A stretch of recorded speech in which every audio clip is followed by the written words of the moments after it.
Think you know what lurks in the depths of the ocean? While nearly 95% of our oceans haven't been explored yet, it's hard not to let your imagination run wild. But thanks to brave explorers, deep-sea cameras, and awesome archaeologists, we do know about some pretty incredible sea creatures living in our waters today, and millions of years ago. From the 9-foot spider crab to the 60-foot prehistoric Megalodon, these sea dwellers come in all shapes and sizes. But let's focus on sea creatures famous for their huge size. Can you guess which living species of whale is the largest? Well, it's not the orca, but that's a good guess. The orca is a toothed whale that can grow to anywhere from 23 feet to 32 feet, which is slightly smaller than a school bus. How about the narwhal? Nope, they're not the biggest either. These unicorns of the sea live mainly in Arctic waters and only grow 13 feet to 20 feet in length, and that's including their 9-foot tusk. Tired of guessing? Okay, I give in. The largest whale that still exists today is the blue whale. At a jaw-dropping 82 feet to 105 feet, the blue whale is not only the biggest whale we know of, but is currently the largest animal to have ever lived on Earth. Seriously. These animals are bigger than a T-Rex, and even the prehistoric Megalodon. If you were to put a blue whale next to a school bus, it would look like it could swallow it. Think about that. According to National Geographic, a blue whale's tongue can weigh the same as an elephant. And their hearts can weigh as much as a car. That doesn't even sound possible. It's no wonder these giants need to eat about 4 tons of krill every day. While there aren't too many animals living today that can compete with the blue whale's epic proportions, there is an entirely different species that is a good contender, and it's not quite what you would expect. It's a jellyfish. No, I'm not talking about the little jellyfish that wash up on the shore and ruin a perfectly good day at the beach. I'm referring to the lion's mane jellyfish, the biggest jellyfish around. This invertebrate can grow up to 120 feet long. They also come in different gorgeous colors like red, purple, or even shades of orange. As if their length wasn't impressive, the lion's mane jellyfish boast a whopping 8 sets of 70 to 150 tentacles. That means they can have up to 1,200 in total. And here's the giant oceanic manta ray, the largest type of ray in the world. Their wingspan can be longer than a bus. These guys can reach 30 feet in length.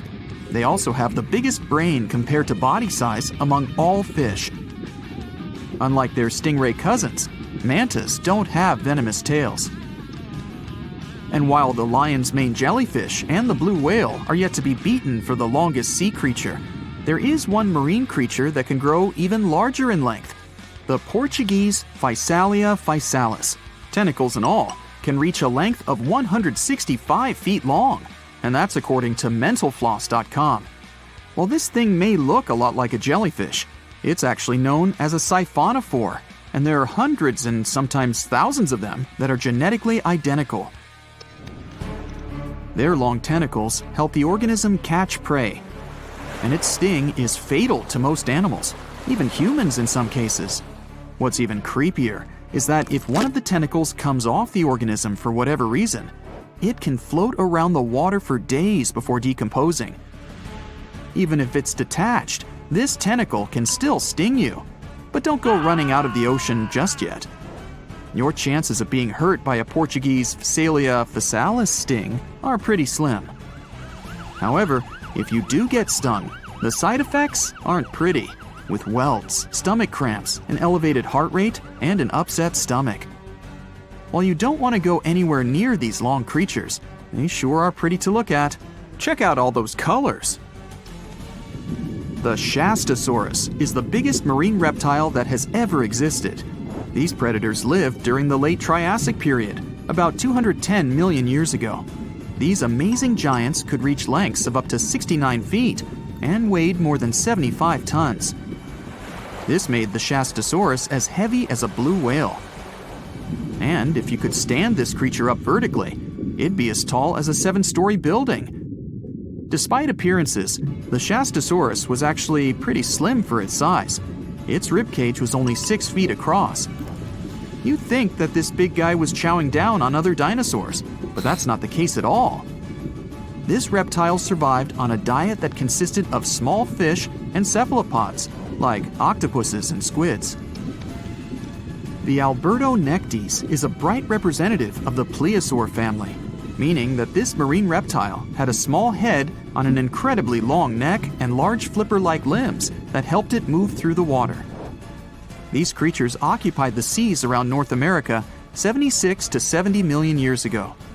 The length of this sea monster could reach 38 feet, with its neck taking up 23 feet of that length. Its neck was a true record breaker. It had a whopping 76 bones in it. No other animal known to humankind has had so many vertebrae in its neck. Scientists aren't sure why they needed such a lengthy neck. They might have used it to collect shellfish off the seabed, or perhaps it helped them capture their main prey, fish and squids. This aquatic reptile also had gastroliths in its stomachs. Some of them were as big as 5.5 inches in diameter. The Tylosaurus belonged to the Mosasaur family. It dominated the shallow seas of North America about 85 to 80 million years ago. This was an enormous predator, with the biggest representatives reaching 45 feet in length. It had a narrow hydrodynamic body with a blunt, powerful head that the animal used to ram and stun its prey. Its body was equipped with agile flippers and a long tail decorated with a maneuverable fin. The Tylosaurus was a carnivore, and its diet included not only fish, turtles, and small sharks, but also other mosasaurs, plesiosaurs, and flightless birds. Meet Ophthalmosaurus. This prehistoric reptile thrived during the late Jurassic period and lived in oceans all over the world. Ophthalmosaurus weighed somewhere around 6,000 pounds and grew to approximately 16 feet long, according to newdinosaurs.com. That's about the same length as the beluga whale that exists today. It's too bad these guys went extinct before we had a chance to see them ourselves, as their cartoonish wide eyes and dolphin-like features are pretty darn cute. Of course, the Ophthalmosaurus evolved over time to become ophthalmologists, or eye doctors that we know today. No, that's just a lie. Just testing you. The Mosasaurus is a truly gigantic predator that dominated the seas all over the world about 66 million years ago. According to fossil evidence, some specimens could be more than 50 feet in length. This fact makes the Mosasaurus the biggest marine carnivore of its time. One of the most terrifying things about this creature was its crocodile-like head, decorated with literally hundreds of razor-sharp teeth neatly organized in 2 rows on both jaws. The thing is that it was pretty challenging for the Mosasaurus to grab its prey in the water. That's why it had all these teeth, plus something special: pterygoid teeth anchored to the bones on the roof of its mouth. This made hunting and holding onto its prey much easier. The Styxosaurus belonged to the plesiosaur family and lived during the late Cretaceous period, around 85 to 70 million years ago. Upon first glance at this dinosaur, you might mistake it for a sea snake, and it'd be an honest mistake. If you could dive right into the mysterious darkness of the ocean depths, who knows what you'd come upon? Legends that are hundreds of years old mention some giant sea monsters hiding deep down below the ocean waves, like the Kraken, the Loch Ness Monster, the Hydra, Leviathan, and so many more.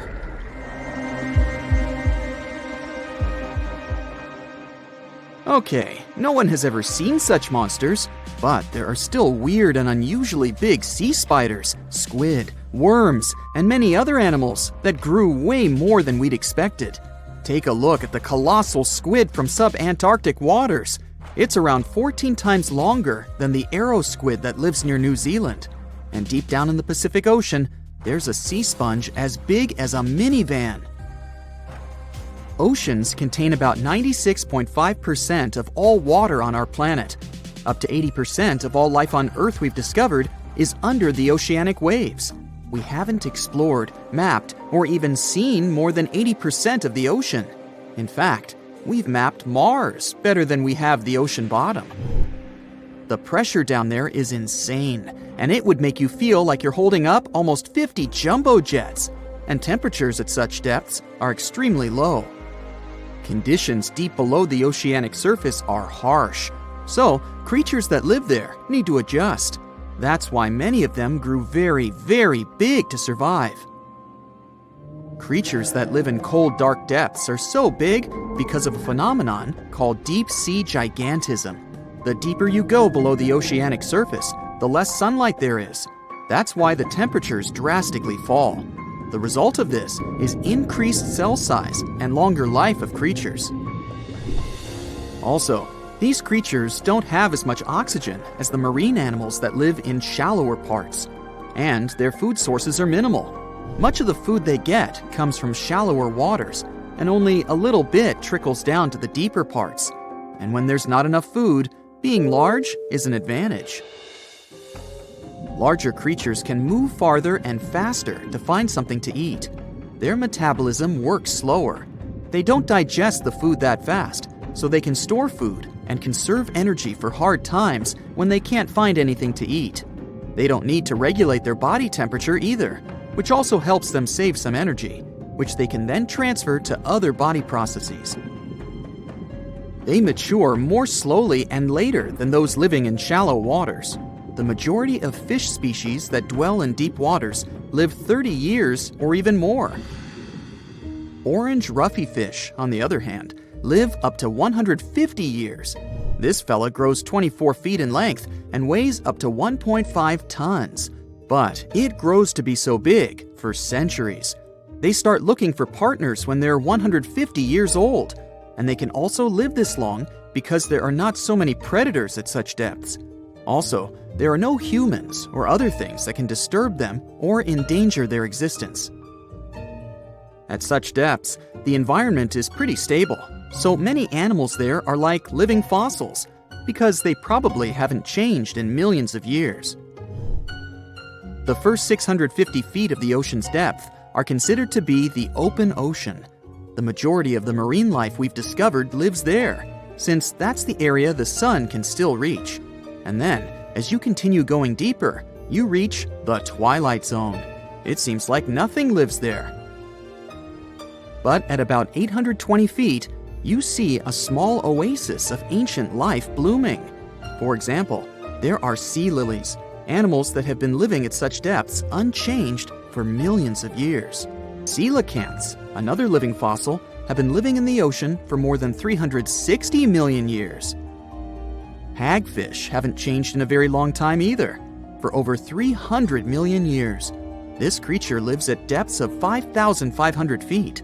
They evolved before the rest of the vertebrates, which is why this is the only living animal without jaws or a spine, even though it still has a skull. Deep-sea creatures can't survive in shallow waters. They've evolved to live in depths under bigger hydrostatic pressure. Humans and other organisms that have internal spaces filled with gas would end up crushed if we could go to such depths.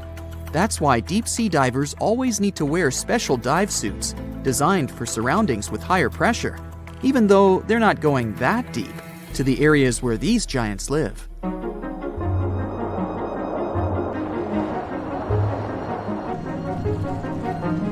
But near Antarctica, you can see gigantism way closer to the surface, like giant sponges, sea slugs, sea spiders the size of a dinner plate, worms, and even some enormous single-celled organisms. They all tend to chill in shallower waters. Scientists are not sure why exactly, but they think it could have something to do with oxygen. Giant species use just a little oxygen, and the waters around Antarctica are pretty rich in it, which means there's hardly any limit to these animals growing bigger and bigger. Back to deep-sea creatures. As mentioned, they had to adjust to strong pressure, so they almost don't have any air gaps in their body at all. They're mostly water-based, and since water is incompressible, which means it's not something you can compress, it helps them stay unaffected at such high pressure. But because of all that, if they were to go up towards the surface, they'd probably swell up, maybe even explode. Just look at the blobfish, the one that takes the title of the ugliest animal in the world. It looks normal deep down below the surface, where its natural habitat is. But when it gets up to the surface, where the pressure is 120 times lower, it changes its shape. The blobfish doesn't have a skeleton or muscles, so without high deep-sea pressure, it ends up being all floppy and saggy. The dark oceanic depths are not just scary to watch, but to listen to as well. In 1997, scientists were trying to find underwater volcanoes located off the South American coast. During their travels, they recorded one of the loudest noises ever registered. It was pretty weird, too. It was so loud, even sensors from more than 3,000 miles away managed to pick it up. They later called it the bloop. It took them 15 years to conclude the sound came from an ice quake. That's when seismic activity breaks frozen ground. Water at the bottom of the ocean is not always extremely cold. There are hydrothermal vents on the seafloor, and the water that comes out of them can be up to 750 degrees Fahrenheit. Powerful pressure, yep, the same one that would crush you, is something that doesn't allow the water to boil.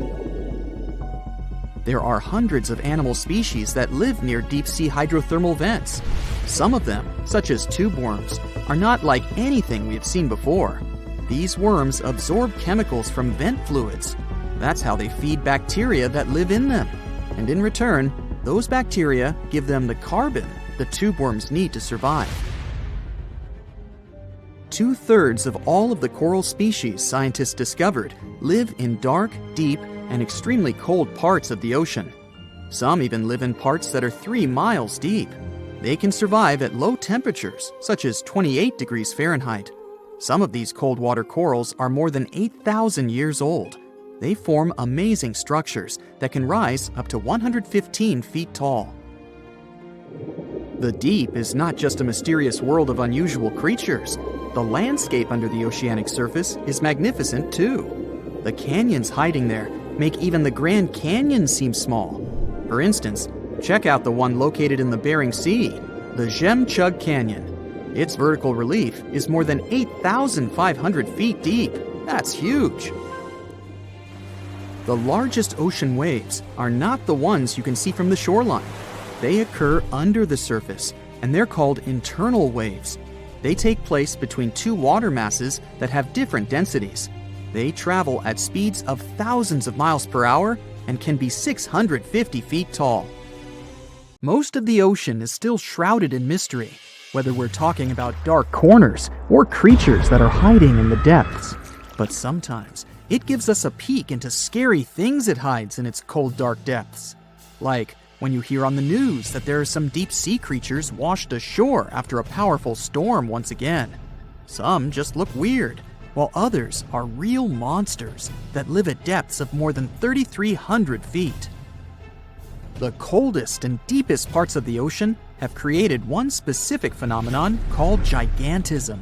So, sea spiders, squids, worms, and many other animals, mostly invertebrates, or creatures without backbones, they're all way bigger and scarier than the versions we see in the more shallow areas. In the Pacific depths, you can see a sea sponge as large as a minivan. Or what about the colossal squid that lives in subantarctic waters and is nearly 14 times longer than the arrow squid, a type that mostly lives in New Zealand? Researchers found many of these underwater monsters in the abyssal zone of the ocean. Back in 2021, the researchers showed images of the giant phantom jelly. It was at a depth of 3,200 feet. Its tentacles were 33 feet long. Wow, I wouldn't like to face that one on the beach.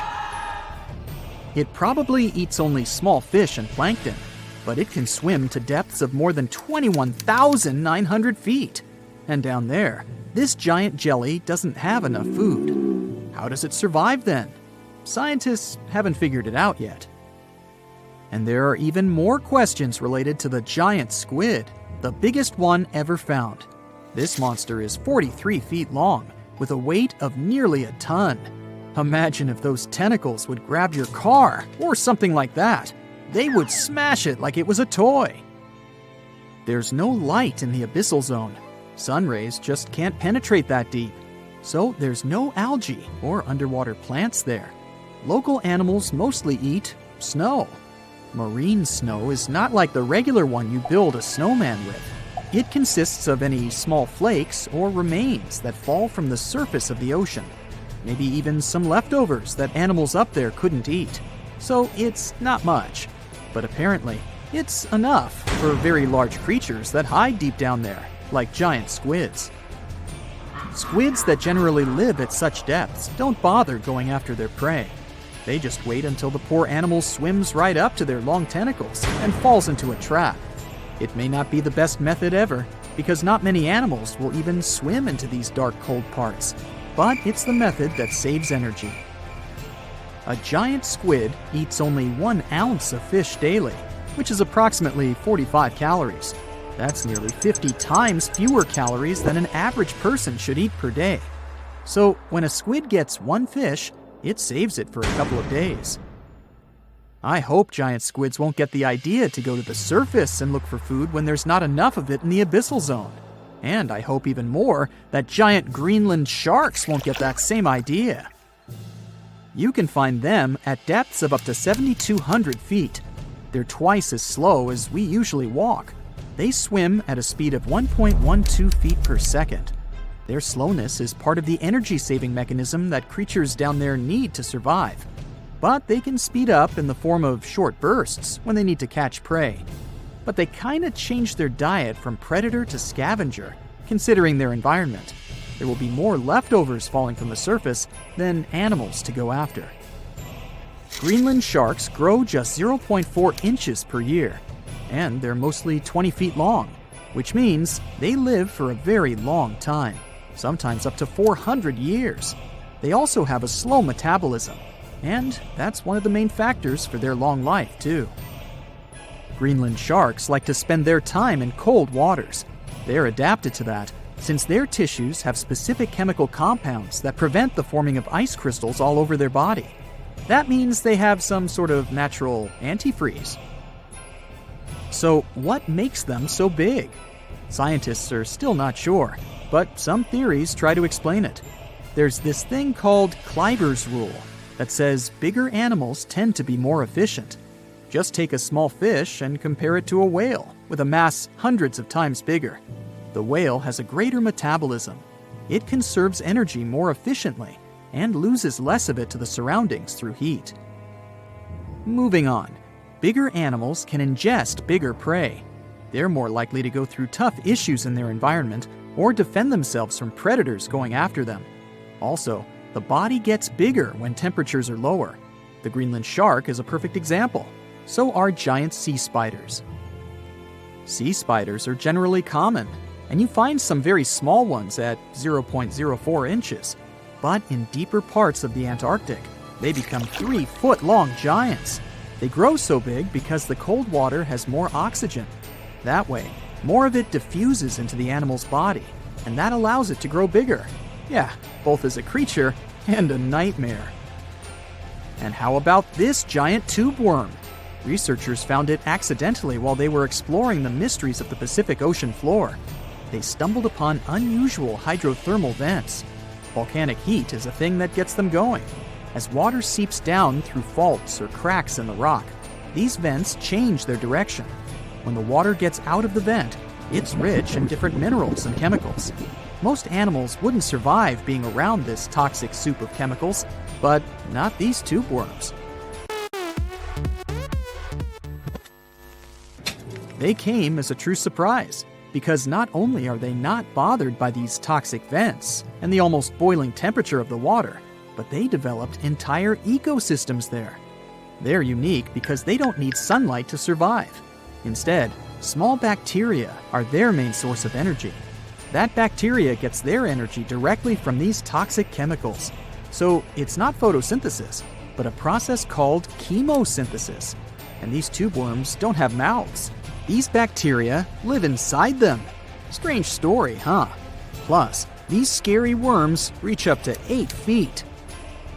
Giant isopods are no better either.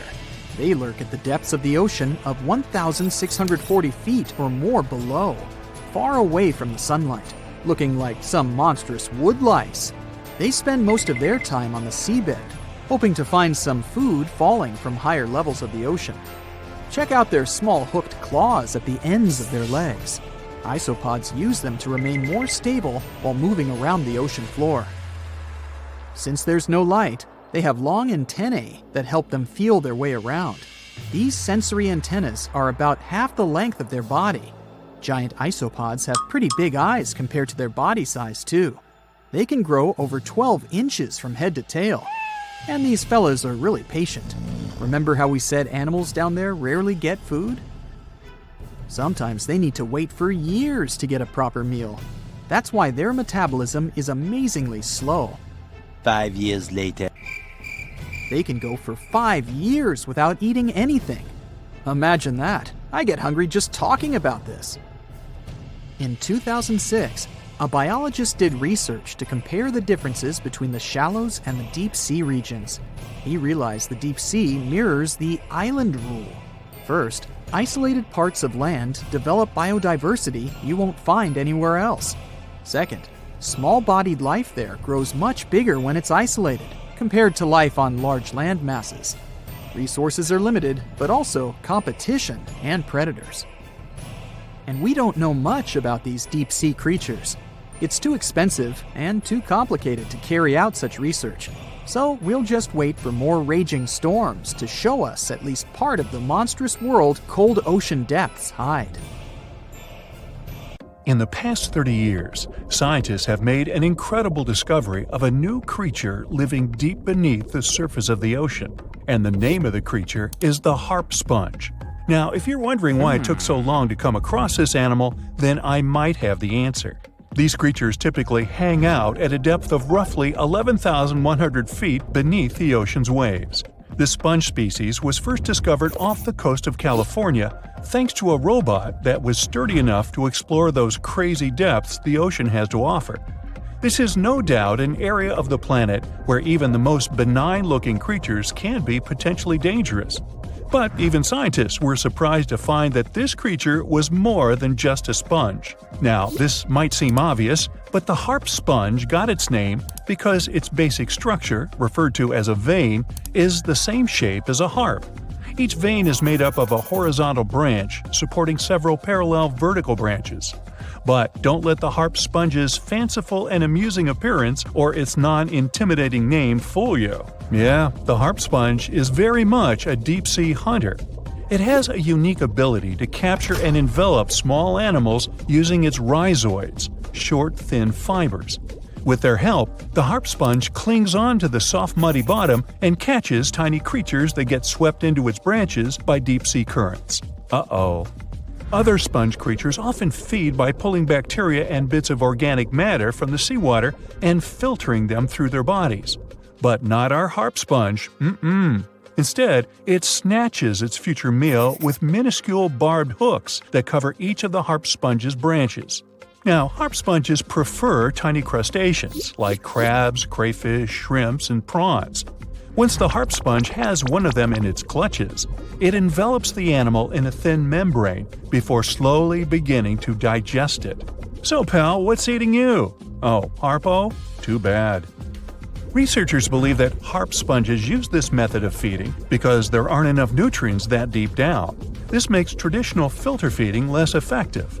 Research has shown that the creature is still in the process of evolving. Early harp sponges, researchers found, only had 2 veins. But later, scientists discovered other harp sponges that had 6 veins. The harp sponge might have evolved this elaborate candle holder-like structure to increase its surface area.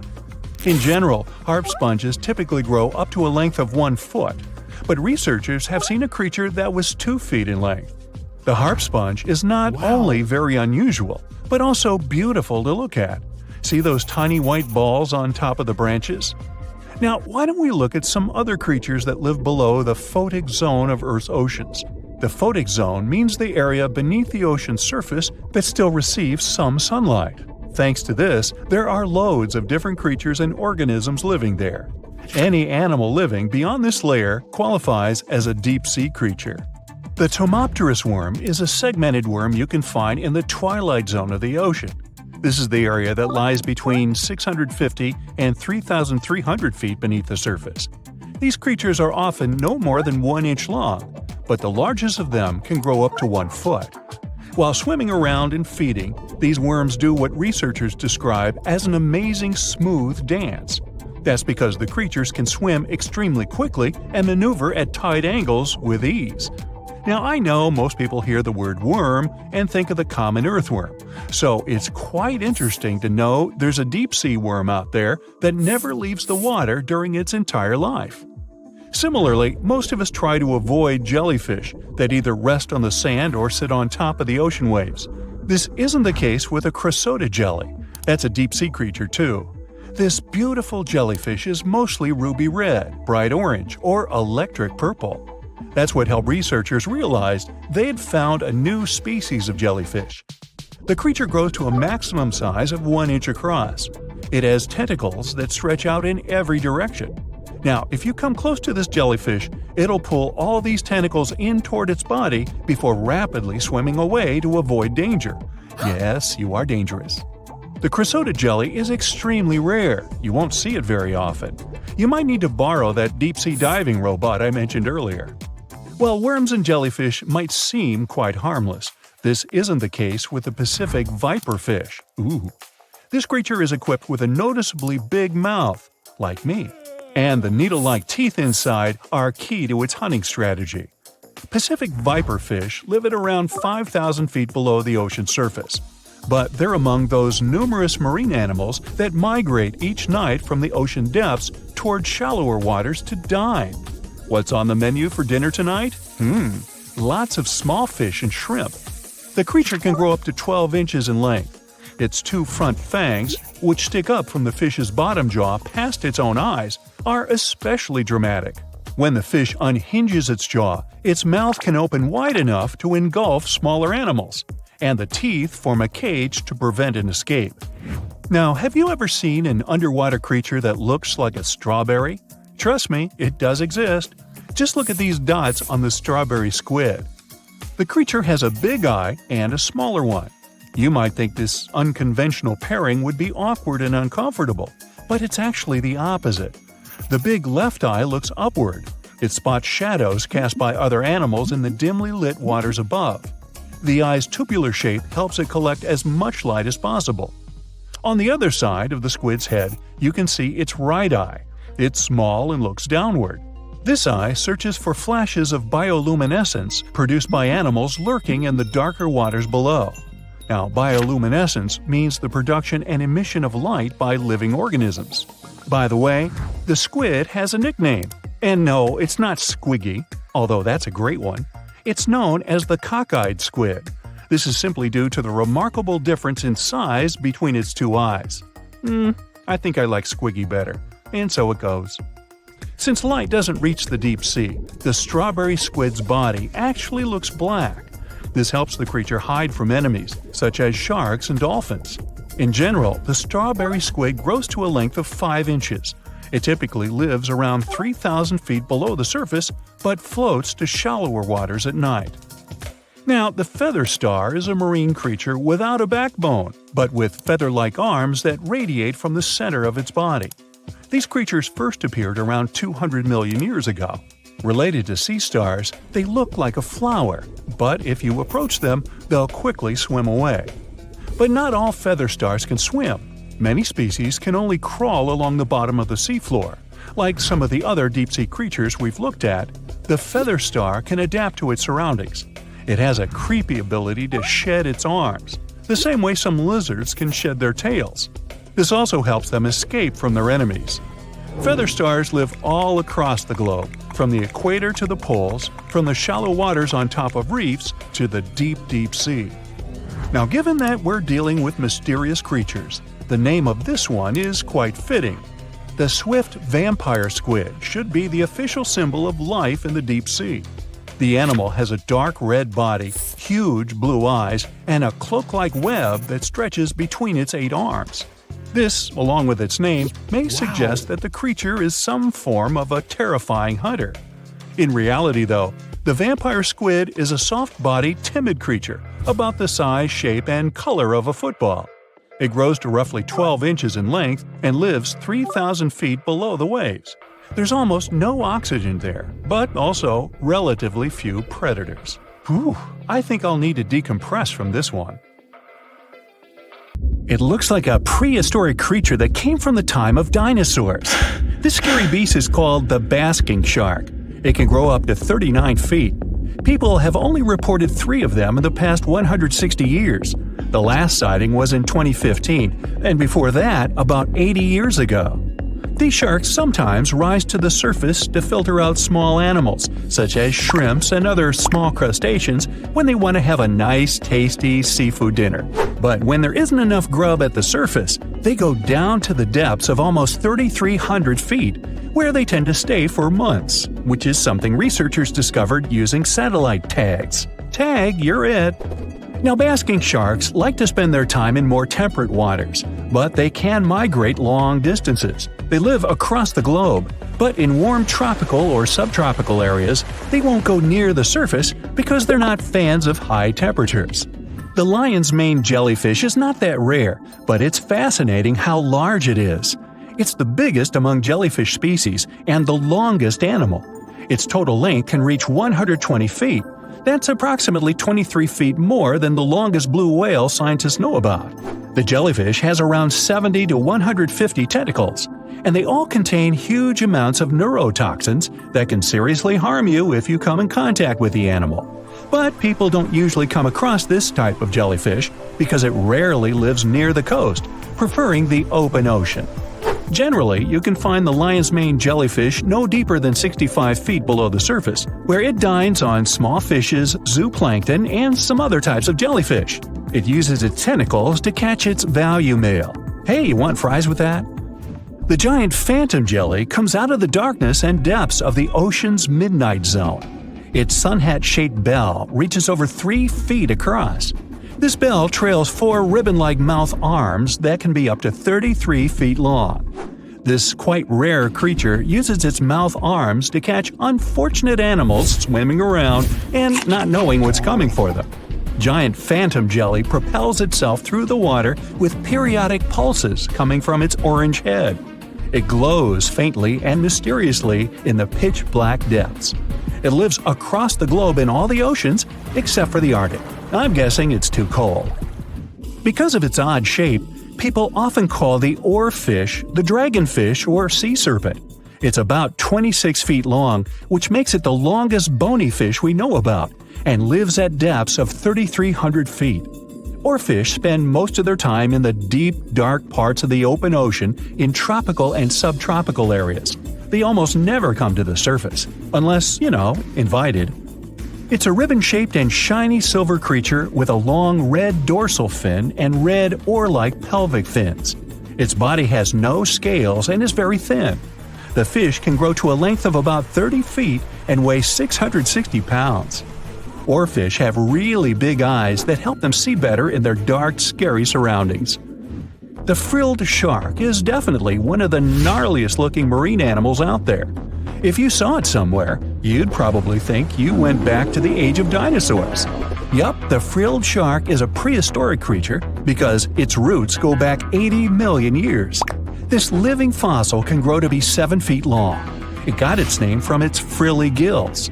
Even though frilled sharks have the shark part in their name, they swim similar to an eel in a distinctly serpentine way. Its mouth is terrifying. Similar to the maw of the great white shark, it has 300 trident-shaped teeth lined in 25 rows. Hey, come a little closer, huh? Researchers discovered this creature in the 19th century, but people rarely see it, and no wonder. It usually lives at depths of between 390 and 4,200 feet. Most of the time, the frilled shark feeds on squid, swallowing them whole. Its long jaws allowed the frilled shark to gape extra wide and swallow animals half as long as its entire body. Goblin sharks are very rare. Researchers have spotted fewer than 50 of them in more than 120 years. But maybe that's for the best, since we're talking about a pretty scary fella with a narrow snout and sharp teeth. It's also capable of thrusting its entire jaw outward when it wants to catch something. Sounds familiar. As it's lurking through the dark depths of the ocean, a goblin shark sees a small squid that looks quite yummy. The dangerous animal inches toward the squid. When the poor creature notices the predator, it tries to dart away, but it's too late. The shark has already thrust its jaw the whole 3 inches out of its mouth. This jaw is connected to the flaps of skin the shark can unfold. This helps a lot because the goblin shark is a sluggish animal, so it's pretty hard for it to chase its food. After finishing its lunch, the goblin shark puts its jaw back in its mouth and swims away as if nothing's happened. Goblin sharks mostly live at the bottom of the ocean. Like many other shark species, they prefer swimming alone. Here's a silver-colored creature with very rough skin. That's the ocean sunfish, with a total length of almost 11 feet. Its other name is mola. The ocean sunfish is the heaviest of all bony fish out there. People sometimes call it a swimming head because of its bizarre appearance. These creatures have such a weird shape because they're born with a back fin that never actually grows. It just folds into itself as the animal matures and creates a rounded rudder. The sunfish is a bit clumsy. It moves with the help of its mighty fins that allow the animal to swim on its side. This marine inhabitant is a solitary creature. It mostly feeds on zooplankton and jellyfish. The spotted wobbegong is one of the world's rarest sharks. It grows to be more than 10 feet long. It may not look as terrifying as some of its shark relatives, but it's pretty good at catching unsuspecting animals swimming past, mostly during the night. The animal has a spiracle, which is why it can breathe while staying still at the bottom of the ocean. It's motionless most of the time, which is why you can barely notice it. Its flat body and large pelvic and pectoral fins blend in with the underwater terrain. That's why they're so good at hiding. This ability helps when these sharks want to protect themselves too. Wobbegong means carpet shark. They usually live close to the ocean floor in coral reefs, on sandy bottoms, and under piers. People have even spotted the shark in the water that is barely deep enough to cover its flattened body. Now, blobfish lack teeth and bones, so they can't actively hunt. Since they don't have much muscle mass, they can barely move around. Hey, I had a roommate like that once. They get their energy from animals they scoop up from the seafloor. They also know how to conserve this energy. That's how it usually goes with deep-sea creatures. They don't have as much food as those animals that swim closer to the surface. Instead, they have special body mechanisms that allow them to save energy for the times when they don't have much to eat. Pressure at the depths where the blobfish lives is 120 times as high as that at the surface. That's why the bizarre creature looks like a weird gelatinous mass only when you bring it up to the surface. The pressure here is not strong enough to keep its body together. Hey, breaking up is hard to do. The white margin stargazer could compete with the blobfish for the title of the ugliest animal in the sea, don't you think? Now, this animal has eyes on the top of its head, together with an upward-facing mouth which the creature uses to hide itself in the sand. That's where it spends most of its time, with only its eyes protruding from the sand. It chills this way until some small animal passes by. It can lunge at its target incredibly quickly, literally within milliseconds. This creates a vacuum in the water that pulls in a crab, fish, or some other small, unfortunate animal. Another tactic involves venom. This fish has a venomous spine in its shoulder blade that helps with catching other animals and defending itself against enemies. Even though it's not related to the electric eel, the white margin stargazer can generate an electric shock as powerful as 50 volts. Ow! There is a place deep in the ocean where pressure is 1,000 times stronger than that we're used to at the surface. This force is enough to turn an unprotected human into dust instantly. Well, maybe more like mud. Anyway, that's why explorers need some serious preparation and equipment to survive in such extreme conditions down in the Mariana Trench. It is as wide as 20 national malls in Washington, D.C., and about 1/5 as long as the diameter of Earth. People who went all the way down describe it as a chilly, quiet, and very peaceful place. They saw a bright blanket of red and yellow rocky outcrops, and there was a whole variety of unique, small, translucent animals. The popular myth is that more people have gone to the moon than to this deepest place on Earth is not true, though. In total, 24 humans flew to the moon. and at least 27 brave souls dove down to the Mariana Trench. Most of them were explorers and not proper scientists. They just go there for the thrills and also to collect video evidence of different wildlife, geological formations, and human-made objects. Humans started traveling around space and into the ocean depths at around the same time. The first moon landing was in 1969, and the first person to go down the Challenger Deep, the deepest part of the Mariana Trench, did so in 1960. This unusual location got its name after the British ship HMS Challenger, which first located this massive drop in the ocean floor at the end of the 19th century.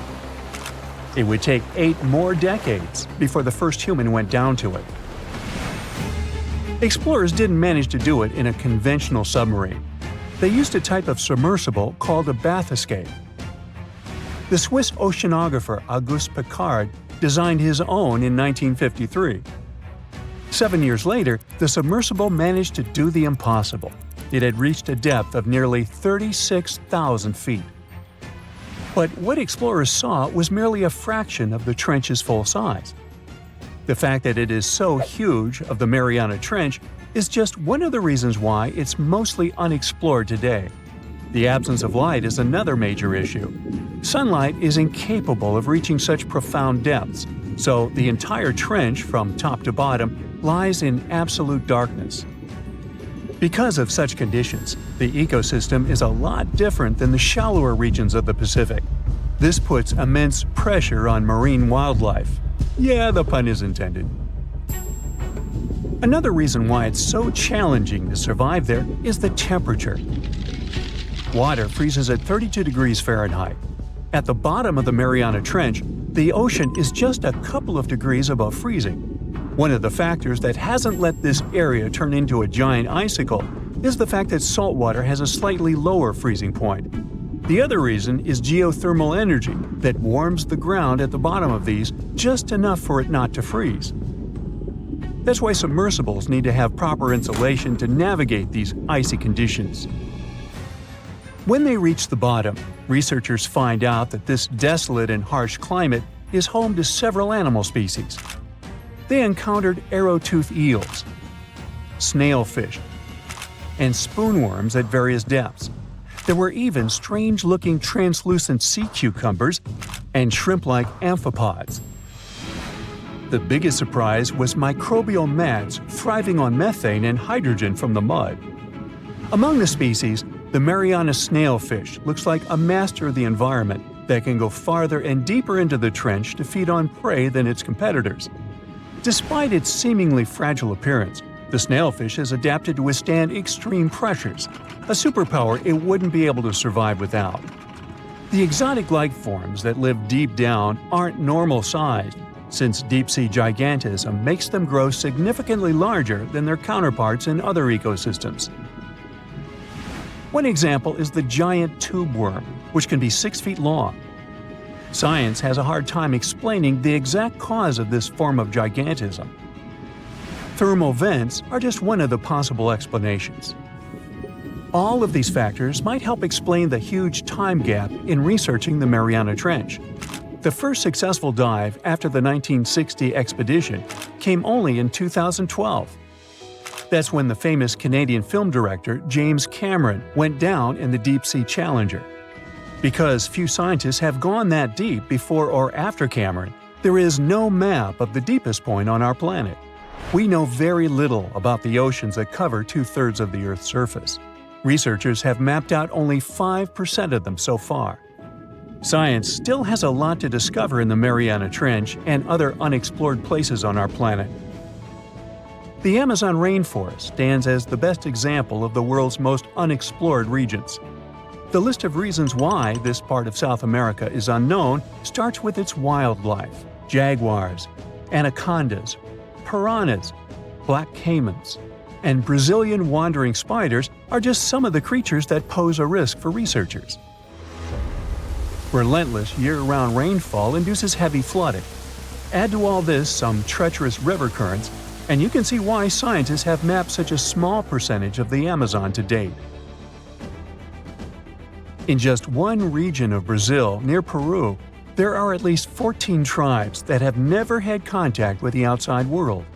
The national authorities intend to keep it that way. Isolation of these indigenous people is the best way to protect their future. The same goes for a remote island in the Indian Ocean. After the tragic tsunami of 2004, helicopters flew over North Sentinel Island to make sure its inhabitants were alive and well. Meanwhile, the Sentinelese weren't thrilled. They took up bows and arrows to drive away the unwanted visitors. This tribe is one of the last uncontacted tribes on Earth. Although anthropologists and filmmakers visited the island in the late 1960s, we still don't know much about its indigenous population. It sits a long way off any shipping lanes in the Bay of Bengal.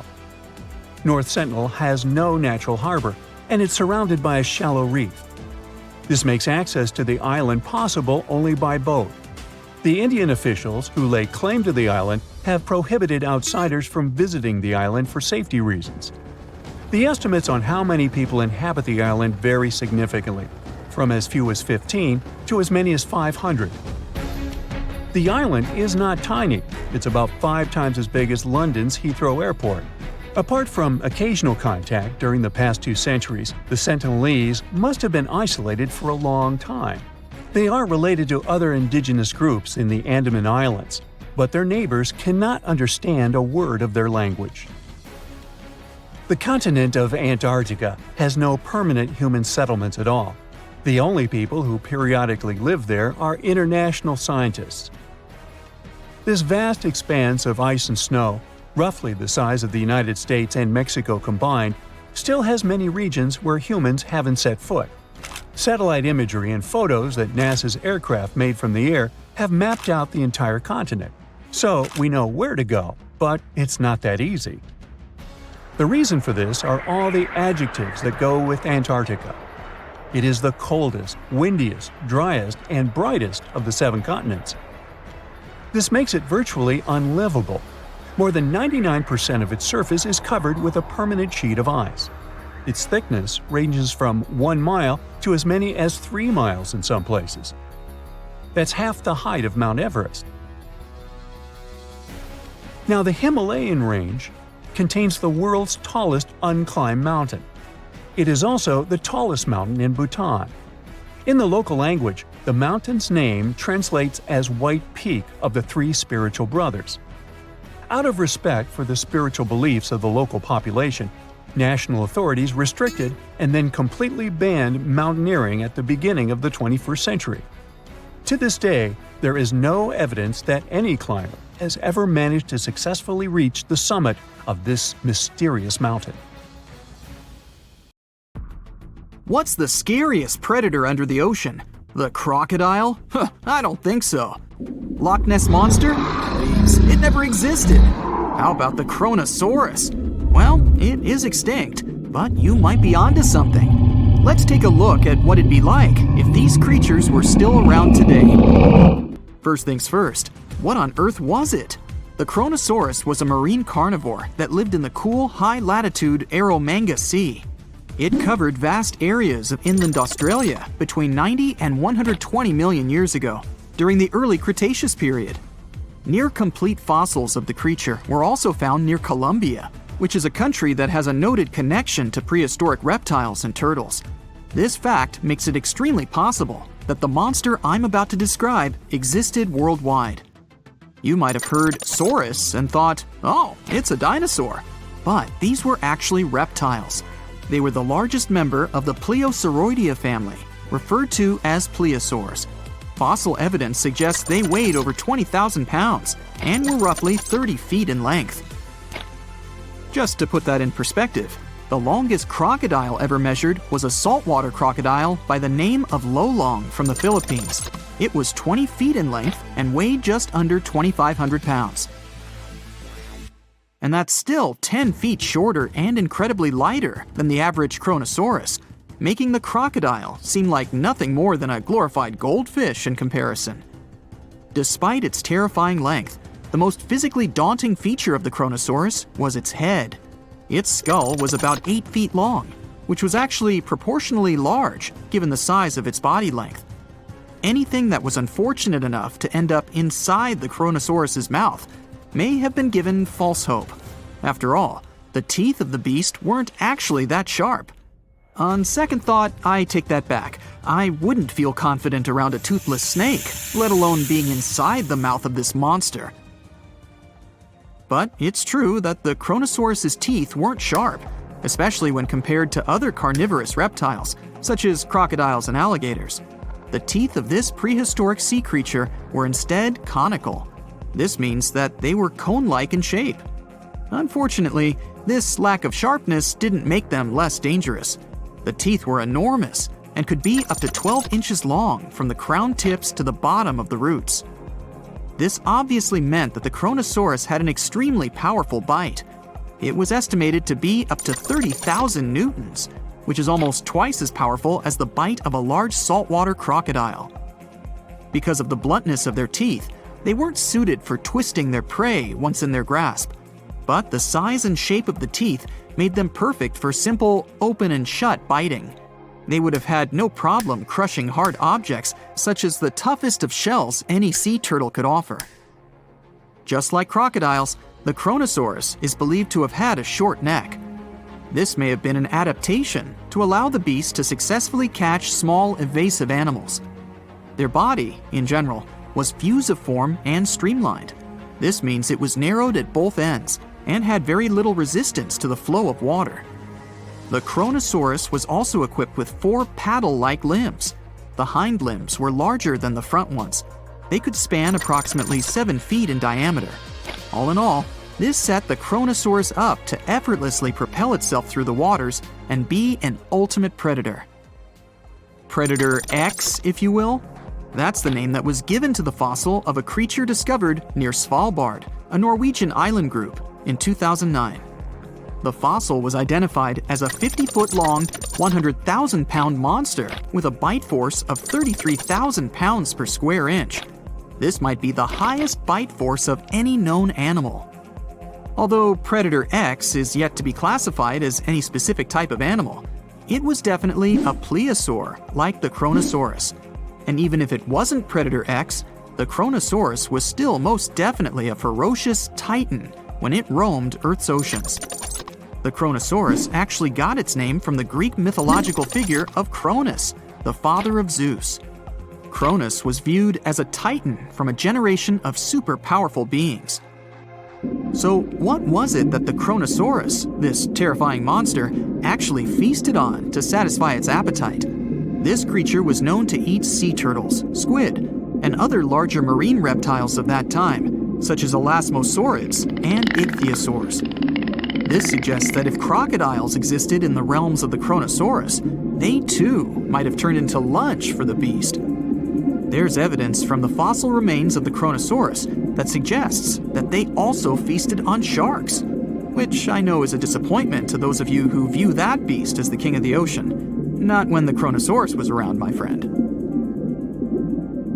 In any case, grounding all kinds of food into small pieces to help digest them would have been difficult without small teeth.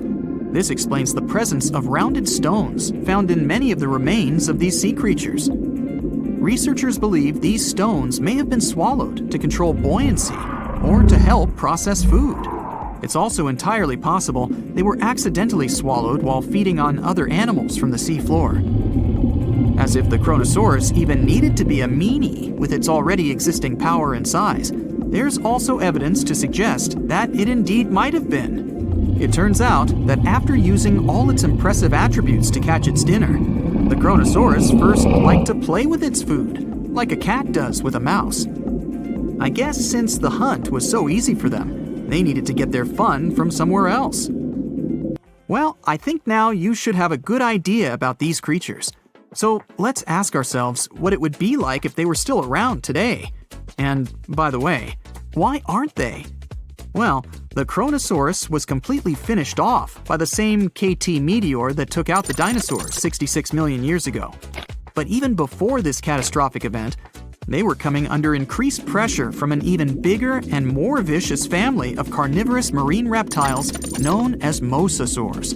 You can't always be a top dog, I guess, or rather, top marine reptile. But what if this never happened, and they were still roaming Earth? Well, this might be obvious, but can you imagine what kind of impact that would have on sea tourism? Based on the impact that famous movies about sharks and killer whales had, what do you think the presence of a Chronosaurus in the ocean would do to beaches? The very creature that would eat sharks and whales for breakfast. Beaches would certainly become a great place to go for a quiet walk, because nobody else would even be there. And what about such activities as boating, surfing, and scuba diving? You think anyone would dare try them, knowing that this 30-foot beast could be lurking beneath them? Let's give humans some credit and assume most of them wouldn't. This would cripple the global sea tourism industry, which is responsible for earning roughly $143 billion every year. Just to make sure this shocking point hits home, the most expensive yacht to ever roam the ocean was called the History Supreme. Its master bedroom was believed to have a statue made of T-Rex's bone and a wall made of meteorite rocks, as well as a 24-karat gold panoramic wall aquarium. Anyway, this yacht was worth nearly $5 billion, meaning you could buy 38 of them with the money lost in potential damages to sea tourism caused by the Chronosaurus. I'm sure that the yacht's owner was happy the beast never made an appearance in their luxurious aquarium. So luxurious, in fact, that some people believe the History Supreme, reportedly owned by some business genius from Malaysia, never even existed. Rumor has it that it was simply an elaborate hoax fabricated by the supposed designer. Anyway, I don't think the trouble would just stop there. People could actually be in serious danger, regardless of being near the ocean or not. No, I'm not about to tell you that this thing would grow legs, adapt to living on land, and start picking us off one by one. At least, I hope not. I'm just going to point out the damage that the Chronosaurus would inflict through its devastating impact on sea trade. In America, ocean transit accounts for 76% of national trade. On top of this, more than 100 vital pharmaceutical products originate in the sea. I'll also state the obvious and point out that the ocean is a huge food source for us humans. The presence of the Chronosaurus could have a great impact on our relationship with the ocean, something we usually take for granted. The stonefish. Stonefish aren't going to win any beauty contests, unless the pageant is for best rock look-alike. Their tiny unreflective eyes and rough skin blend in perfectly with their environment. A large head, an even bigger mouth, and a home full of, yeah, it's rocks. And just because you're on the beach doesn't mean you're safe. Stonefish can survive for 24 hours out of the water. Stepping on one or even handling one won't be that fun. Their dorsal fin spines have extremely strong venom. It shoots out when they get stepped on, and it can lead to paralysis or even heart failure. You'll need help fast. No wonder they're one of the most dangerous creatures in the water, or anywhere. Be careful when scrambling around rocky areas. They love to play hide and seek. The deep-sea dragonfish. If there were a prize for the most hideous fish in the ocean, the deep-sea dragonfish would win. With slimy, scaleless skin, massive teeth, and a face only a mother could love, this bad boy of the sea is nothing to mess with. It likes to swim between 700 feet and 6,000 feet below the surface of the ocean, where the waters are the darkest and coldest. Along with some other creatures on this list, the deep-sea dragonfish relies on its bioluminescent body parts to catch prey. It also uses its hanging appendage, which boasts a little red light on the end, coming out from its lower jaw. Many fish mistake this little light for prey, luring them right into the jaws of the deep-sea dragonfish. Very clever dragonfish. Very clever indeed. The fangtooth. The Mariana Trench is an underwater trench with a depth of 35,000 feet, nearly 7 miles below the ocean's surface. Let that sink in. While scientists know the Mariana Trench exists, it's one of the least explored places on Earth. It's also the deepest area of Earth's oceans. And although many creatures down there probably haven't even been seen by humans yet, scientists have had the creepy pleasure of getting to know the fangtooth. The fangtooth fish shamelessly lives up to its name. Just look at that thing. The fangtooth is carnivorous and feeds on just about anything it can find that gets caught in its sharp-toothed mouth. These fish rely on their contact chemoreception to find prey. In other words, they can sense chemical residue that comes off of other living organisms in the deep sea. This is because they don't have any light-producing cells on their bodies, unlike many other deep-sea fish. On top of all that, it's pretty dark down there, so whatever crosses their path, they chomp on. While these guys look pretty scary, they're not a threat to humans. They only grow about 7 inches long. Even so, I wouldn't want to run into one of these things during a relaxing swim in the ocean. The Dunkleosteus. Strangely enough, this prehistoric fish, known as the T-Rex of the seas, had no teeth. Those were replaced with bony plates that allowed it to have the strongest bite among other monsters of its size. The goblin shark. If you thought the movies about sharks were scary, this next deep-sea creature will make you swear off going for dips in the ocean forever. However, it lives 3,000 feet underwater, so you'll never likely see it face to face. The goblin shark looks like a cross between a shark and a creature from your worst nightmare. These sharks boast a protruding sword-like snout with a jaw that juts out to match. Unlike other sharks that have more of a gray hue, this creepy thing looks not so pretty and pink. Aside from their scary demeanor, what do scientists really know about the goblin shark? Well, not much, except that they can grow up to 18 feet in length. Looks like there's still a lot to learn about these guys, if you dare to. By the way, did you know that sharks don't sleep?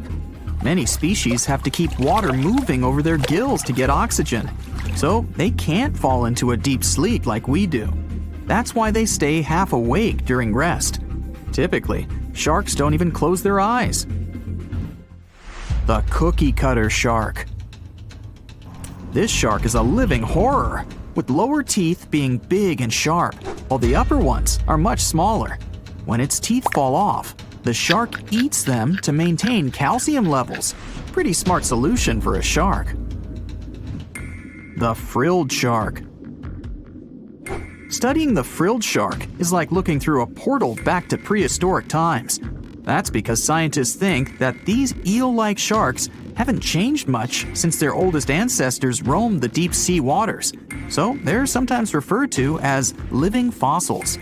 These sharks' mouths are filled with a terrifying 25 rows of backward-facing sharp teeth, 300 in total. They're designed to grasp prey and hold them tight so they can't get away, according to early studies of the shark conducted in 1884 and published in the Bulletin of the Essex Institute. Luckily for swimmers, the frilled sharks live between 390 feet and 4,200 feet below the ocean's surface, so they'll probably never run into them. Probably. This is probably the worst nightmare of any dentist. The northern stargazer. Take a look at this cutie. The northern stargazer is definitely not something you'd wish to see on the ocean floor. This horrid creature hides its body under the sand, leaving its face above to wait for prey. The tasseled wobbegong. Here's another carpet shark on our list. It lies low on the bottom of the sea and patiently waits for its prey to come by. The Australian ghost shark. The Australian ghost shark isn't really even a shark, but a very bony fish. It's also a living fossil. It hasn't changed within the last 400 million years. Believe it or not, sharks and humans have a common ancestor that lived around 440 million years ago. Even though we both evolved in our own way, there are still some signs of that connection. For example, the genome of an elephant shark is very similar to humans. The Leopleurodon. This list of terrifying creatures would be incomplete without mentioning the terrifying and prehistoric Leopleurodon. This carnivorous marine reptile existed during the Colovian stage of the Middle Jurassic era and ruled the waters at 9 feet in length. Scientists believe Leopleurodon thrived in this deep-sea trench because of its ability to swim long distances and its 4 paddle-like limbs. While they probably weren't able to propel themselves toward prey like other animals of the area, they did manage to accelerate and attack very ruthlessly and efficiently. Additionally, they relied on their long snouts to smell prey, which leads scientists to believe they didn't rely on sight for hunting. This means they could have thrived in the dark Mariana Trench. Around 150 million years ago, Leopleurodon became extinct due to competition for prey against other thriving marine reptiles. And I think I speak for all of us when I say, thank goodness for that. Considering that scientists have only explored 5% of the ocean floor and found some of the scariest sea creatures imaginable, one can only dream of what other animals reside in the deep sea waters. Perhaps it's best to keep them in your imagination. Am I right? The megamouth shark. This shark is a filter feeder, and it's friendly to humans, although its huge mouth can look quite threatening. Like basking sharks, it swims with its mouth constantly wide open, as if it were on Twitter. The gulper eel. This deep-sea eel has an easily distended belly that allows it to swallow prey twice its size in a single monstrous bite. They have very unusual jaw shapes and can reach about 2 to 3 feet in length. Do you see that large log near the ocean floor? Maybe it's part of an old ship. Treasure, gold, diamonds, I'm rich! Well, as you get closer, you notice something. It's swimming! It's not a shark or a dolphin, it's a saltwater crocodile. Now don't panic. If you bump into one of these reptiles in the sea, it's unlikely it'll think of you as food. Crocodiles have a special valve in their throat that stops them from drowning underwater, but that doesn't mean they can't bite. Usually, they're heading to a nearby island, and the quickest way there is to body surf. They can't really take the ferry, you know. Watching one from a distance should be okay. Just don't swim to shore right away. They love to ambush their lunch in shallow water. If there's one time I'd want to see a great white shark, it's when I'm diving with crocodiles. They'll gladly take a crocodile-sized nibble, given the right motivation. So you're swimming 2 miles down at the bottom of the ocean. Don't ask me how, just play along. It's cold and the pressure is intense. No fish in sight. Then you notice a green shiny thing. It's a cookie cutter shark. Its neck glows in the dark to attract fish and other delicious treats. The shark doesn't look like much. It's small, about the size of a cat. It has brown skin and large green eyes. But looks can be deceiving. Every night, this creature rises to the surface and goes after great white sharks, whales, even swordfish. If you look closely, you'll see a round mouth with a bunch of sharp teeth in it. They don't just bite, they work kind of like a saw. This one's called a cookie cutter shark because when it sees something delicious, it takes a cookie-shaped bite out of it. These sharks have even been known to disable submarines. Wonder what flavor they are. Our next shark is about the length of a car. Only about 100 of these sharks have ever been seen, but if you met one, you'd never forget it.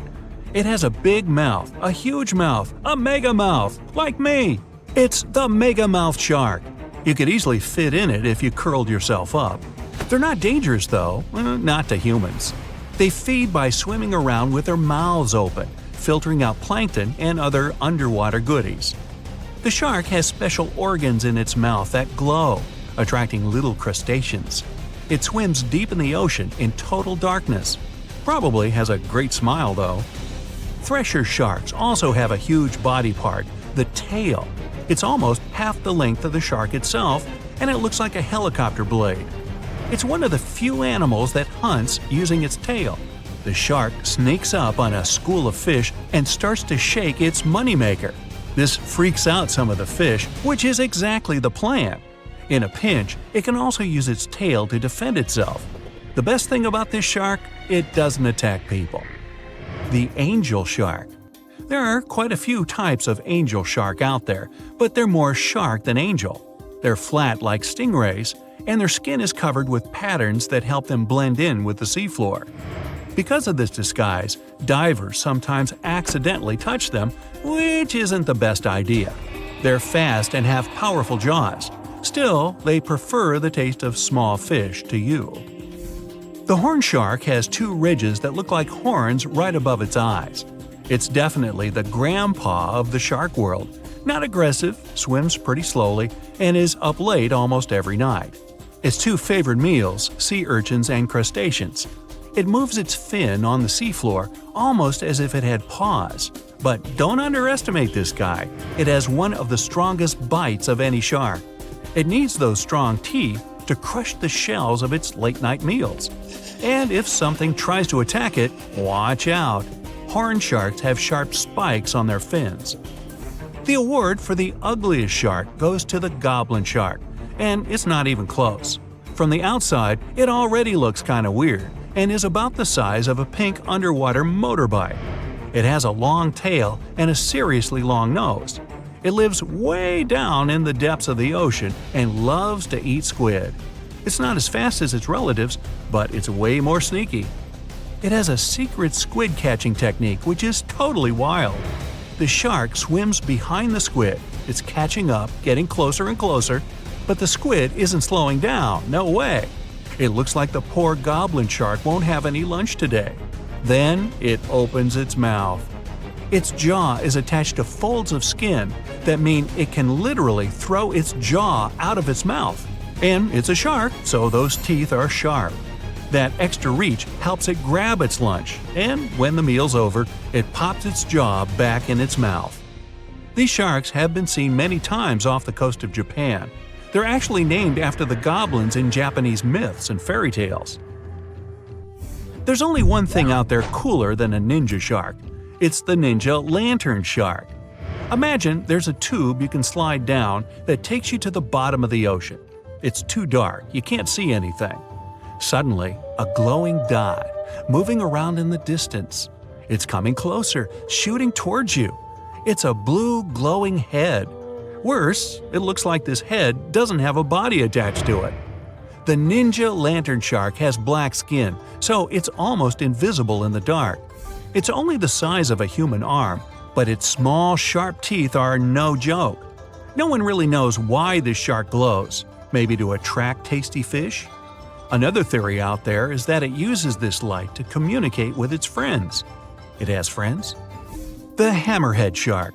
These ferocious sharks can weigh up to half a ton. They live in tropical waters all over the world, and they're one of the most recognizable sharks out there. Their eyes really are located on the sides of their hammerhead. This means they can see in almost all directions. They even have special neck muscles to lift their head up and down just to see that little bit better. Their favorite food? Stingrays. You know, those flat things that swim along the seafloor, camouflaged to look like sand and bits of rock. Stingrays get by blending in with their surroundings. Danger mostly just swims by. But the hammerhead's eyes see everything. Uh-oh. Great white sharks, hammerheads, and other large sharks live for about 25 years. But one shark can live much, much longer. The Greenland shark can live anywhere from 300 to 500 years. It lives mostly in the North Atlantic and Arctic oceans. It loves to swim deep down where it's dark, so it uses its nose to sniff out food. Since it spends so much time down there, it's figured out how to withstand the strong pressure. It's one of the oldest living, largest, and slowest fish on Earth. Just imagine, you're on an Arctic cruise and you see one of these sharks moving slowly through the freezing cold water. It might be 400 years older than you. Most sharks are omnivorous. They can go after dolphins, other sharks, crabs, sea urchins, smaller or even larger fish, hot dogs. Kidding about the hot dogs. But the bonnethead shark is a bit different. It eats algae for about half its meals. It's actually related to the hammerhead shark, but its head looks more like a shovel. Can you dig it? If you see this guy swimming around, You might think it's a sea snake or a huge water worm. Frilled sharks like to swim way down at the bottom of the ocean, like a lot of sharks. When they're chasing something delicious, they move kind of like a snake. And just like a snake, they like to gulp down their lunch all in one piece. But that doesn't mean they don't have teeth. They have about 200 nice and sharp ones.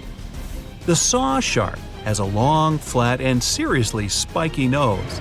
Those teeth on its nose never stop growing. Each tooth is equipped with electric receptors to help the saw shark feel around for nearby fish, like a ship's radar. When dinner's nearby, the shark swims up and strikes with its nose, waving it around like a knight showing off his skills. Meanwhile, you won't have time to blink if this guy floats past. Did you see it? How about now? Meet the fastest shark in the world, the short-fin mako shark. It can swim up to 35 miles per hour. That doesn't seem that quick on land, but underwater, that's fast. Slower than a cheetah, but faster than most dogs. It's warm-blooded, which is super rare for a shark. That helps it swim to cold and distant places where an ordinary shark simply wouldn't survive. The swordfish goes much faster. It can swim up to 60 miles per hour. It's not a shark, but it's still an amazing creature. In a race, the swordfish will usually come out on top, but it's not just fast, it's ingeniously fast. It has a gland next to its nose that pumps out a special oil. This oil spreads through its nose and comes out through tiny holes. This special oil is waterproof, which lets the swordfish glide through the water at high speed. Want to high-five a sea creature? Well, put your hand up for the Tasmanian red handfish. This fish doesn't swim like a fish. It walks. It uses its flipper-like hands to stroll around on the ocean floor. These bottom walkers are disturbed by swimmers and boats a lot. Some people even want to take them home as pets. I think it's better to just give them a wave and swim on by. The vampire squid. Its species name is Vampiroteuthis infernalis, which translates to vampire squid from hell. Oh yes, this vampire squid means to terrify everyone with its name, its dark red color, its spikes at the bottom, and the scary fact that it can basically turn itself inside out. The vampire squid loves putting on a good show, but it's as harmless as a kitten is to humans. It's as if Dracula scared the pants off you, but he didn't have blood-sucking fangs. The vampire squid feeds on food particles from plants and animal matter floating near the ocean's surface. Since they're not predators, they need good defensive strategies, and their vampiric look is designed to ward off large creatures who want to eat them. Turning themselves inside out is a defensive mechanism since the spiky areas in the inner skin are more intimidating. They also shoot out a substance that does not have color, but is packed with bioluminescent particles to distract predators. The vaquita. Going out on a boat off the coast of Mexico sounds like the perfect vacation. The sun, the blue water, the most endangered sea creature. Wait, what? The vaquita isn't dangerous, but don't expect it to stick around to say hello or sign any autographs. It's incredibly shy. This little cow, that's what it means in Spanish, is one tiny sea mammal. With those black markings around its eyes, it looks more like a sea panda to me. Seeing one should make you feel very special. They're on the brink of extinction, mostly because they got caught by accident in fishing nets. It's estimated that there's only 10 left in the wild. The blue dragon. This little creature looks like something out of a kid's fantasy movie. It's called the blue glaucus, casually referred to as the blue dragon or blue angel. It can be found in many places, the Atlantic, Pacific, and Indian Oceans. It's kind of a mollusk and it only grows to be about an inch long. What you think is the back is actually the mollusk's bright underbelly. It regularly floats on its back so that its blue colors help it camouflage with the water's waves. The blue dragon isn't just pretty, it's also smart. It usually feasts on Portuguese man-o'-wars, also known as Physalia Physalis. The blue dragon stores their stinging cells for later use, in essence, stealing their defensive mechanisms. When the blue dragon is threatened, it releases those stinging cells it stored, directing them at an enemy to sting them with more power than the Portuguese man-o'-war would have been capable of. As they can store a huge amount of stinging cells, they can be a threat to humans. So, if you find one, don't pick it up. It's best to admire it from a distance. The barrel-eye fish. If you ever wanted to have Superman's X-ray vision, looking at the barrel-eye fish will make you feel like you gained that superpower at some point in your life without even realizing it. The barrel eye has a transparent head, so you can see how their eyes and brain look inside. This magnificent creature lives in the deep sea. This is the lowest level of the ocean, where strange creatures roam in near-freezing temperatures and constant darkness. They're exposed to water's pressure that's almost 1,000 times that of the surface. If the idea of the deep sea sends a shiver down your spine, stay tuned to learn about another of its creatures later on. The barrel-eye fish can be found in the Atlantic, Pacific, and Indian Oceans. You might be wondering, why oh why would a fish have a see-through head? And that would be a fair question. Since the species was discovered in 1939, it was believed that the fish's eyes were set to see straight ahead and couldn't move. So it was assumed that they had tunnel vision. Scientists Bruce Robinson and Kim Reisenbichler from the Monterey Bay Aquarium Research Institute recently discovered that the fish can move its eyes vertically to see through the top of its translucent head, thus noticing if there are predators or prey nearby. The transparent head also allows more light to enter so they can detect prey better.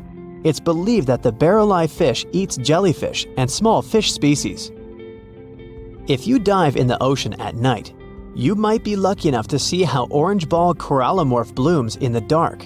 But make sure to be quick because as soon as you turn on your flashlight to take a good look, it will retract its tubes back into itself. The Megalodon. The whale shark isn't the biggest shark known to humans. If the entire shark species were a kingdom, the prehistoric Megalodon would be the ruler of the sea. Megalodon roamed the ocean a long time ago. About 15.9 to 2.6 million years back between the early Miocene and late Pliocene eras. While they've long been extinct, people are still amazed to learn about these gigantic sea beasts. Megalodon could reach anywhere between 45 feet to 60 feet in length with jaws more than 6 feet wide. A fossil of a tooth that once belonged to a megalodon measured at 7 inches. Needless to say, I'm pretty stoked that these guys have long been extinct. But there's still some adventurers out there hoping to meet this monster one day. The Dumbo Octopus. This adorable creature, or creepy creature, or however you want to see it, is officially called Grimpoteuthis. More casually, it's referred to as the Dumbo octopus, named after the Disney character.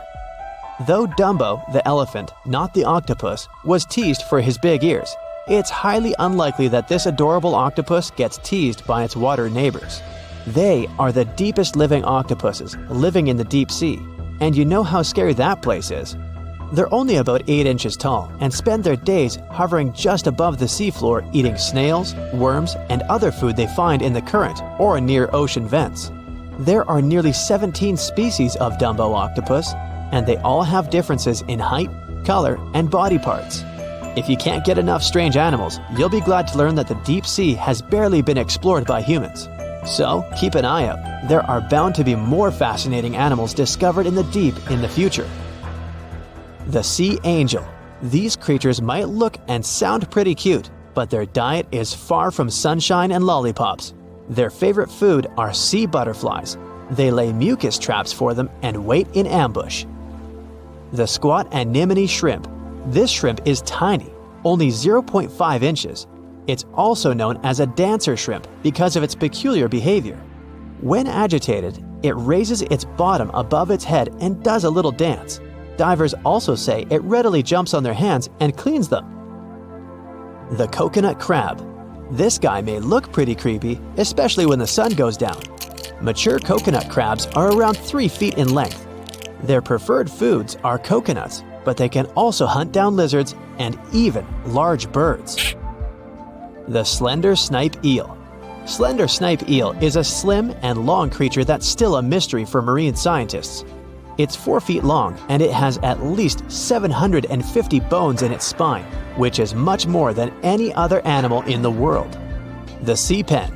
Sea Pen is 7 feet long and it has a lot of varieties, but most of them look indeed like a pen or a quill.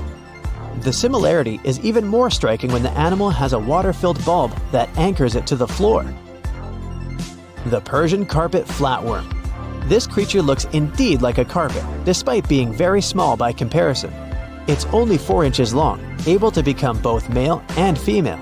It doesn't really mate with other flatworms. Rather, it fights them for the right to bear posterity. The flamingo-tongued sea snails. Tourists love these extraordinary snails for their pretty colors, thinking it's a shell, but in fact, the shell is quite dull and hidden underneath colorful soft tissues. They eat softer, toxic parts of corals and store their toxins to protect themselves. The deeper you go, the creepier they get. You're about to travel to the darkest ocean depths and check whether this claim is true. Are the creatures living there as scary as people think? You go 120 feet down underwater. Pay close attention to the bottom under your flippers.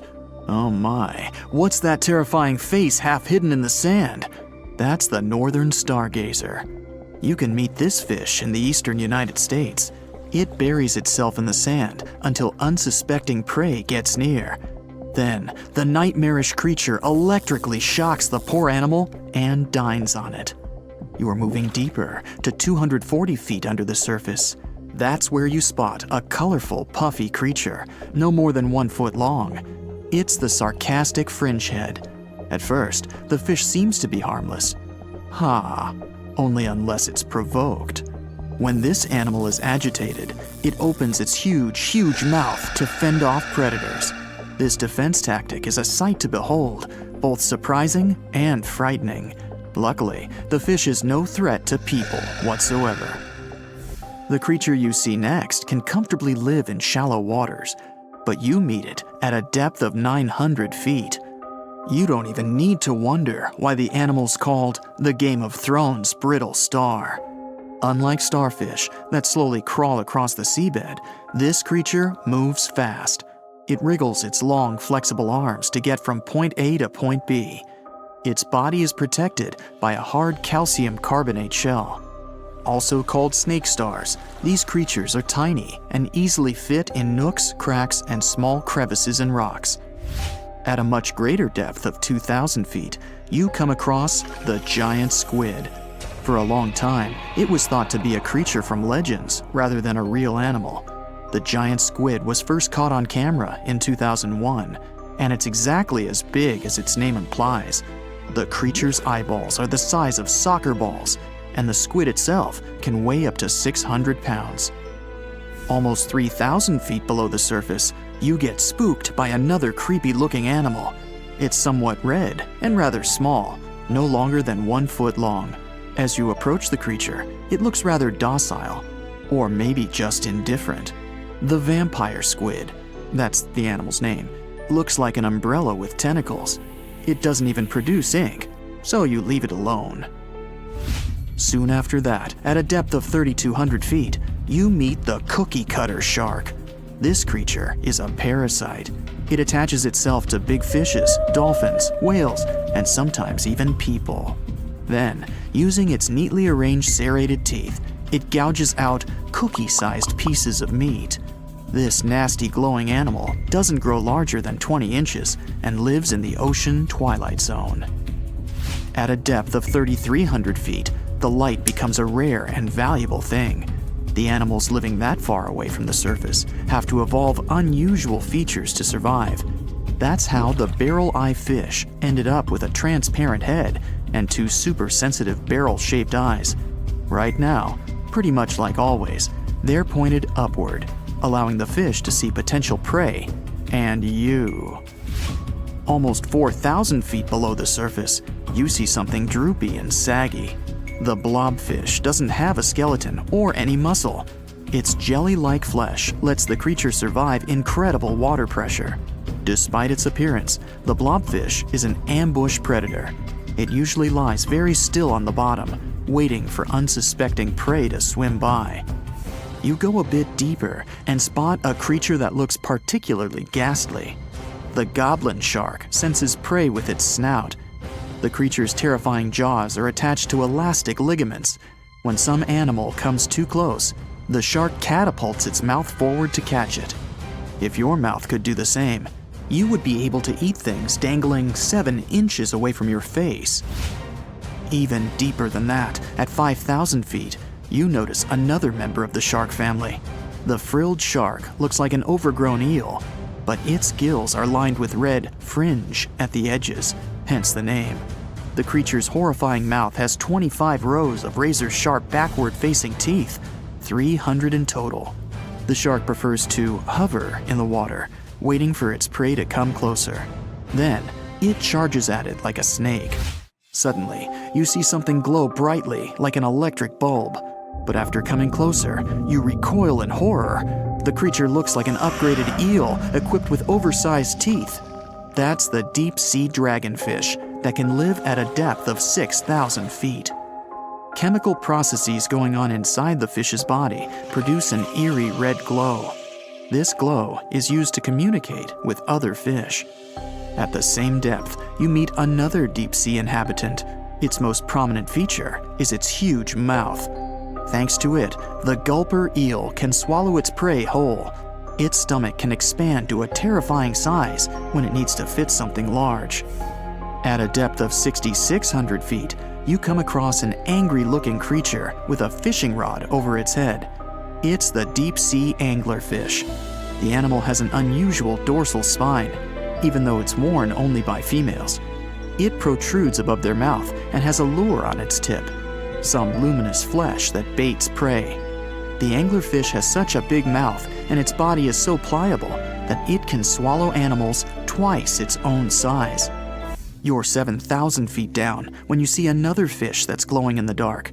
The black dragonfish is a sly creature. It has its light-producing organs arranged along its belly. The spooky creature also has gleaming flashlights next to its eyes. They help the animal find prey and attract potential mates. At the same depth, you also spot an enormous pill bug. But unlike the critter you can find in your garden, this one is at least 20 inches long. That's the giant isopod, and it is, indeed, related to the roly-poly, as well as crabs and shrimps. These creatures may look somewhat scary, but they're harmless. They feast on other deep-sea animals only after those have passed away. At a depth of 13,000 feet, you notice the ocean floor has become a bit fluffy. That's because it's covered with zombie worms. These creatures rarely grow to be more than 2 inches long, and still, they can break down fairly large animals, so strong the acid they produce is. The worms' feathery appearance makes them look like plants, but the truth is, these creatures munch on rock-hard bones of the world's largest animals, such as whales. The grid-eye fish almost scares you out of your mind soon after that. This creature has a pair of large greenish oval plates on the top of its head and no eyes whatsoever. Experts believe that these bony membranes detect light coming from predators, saving the fish's life.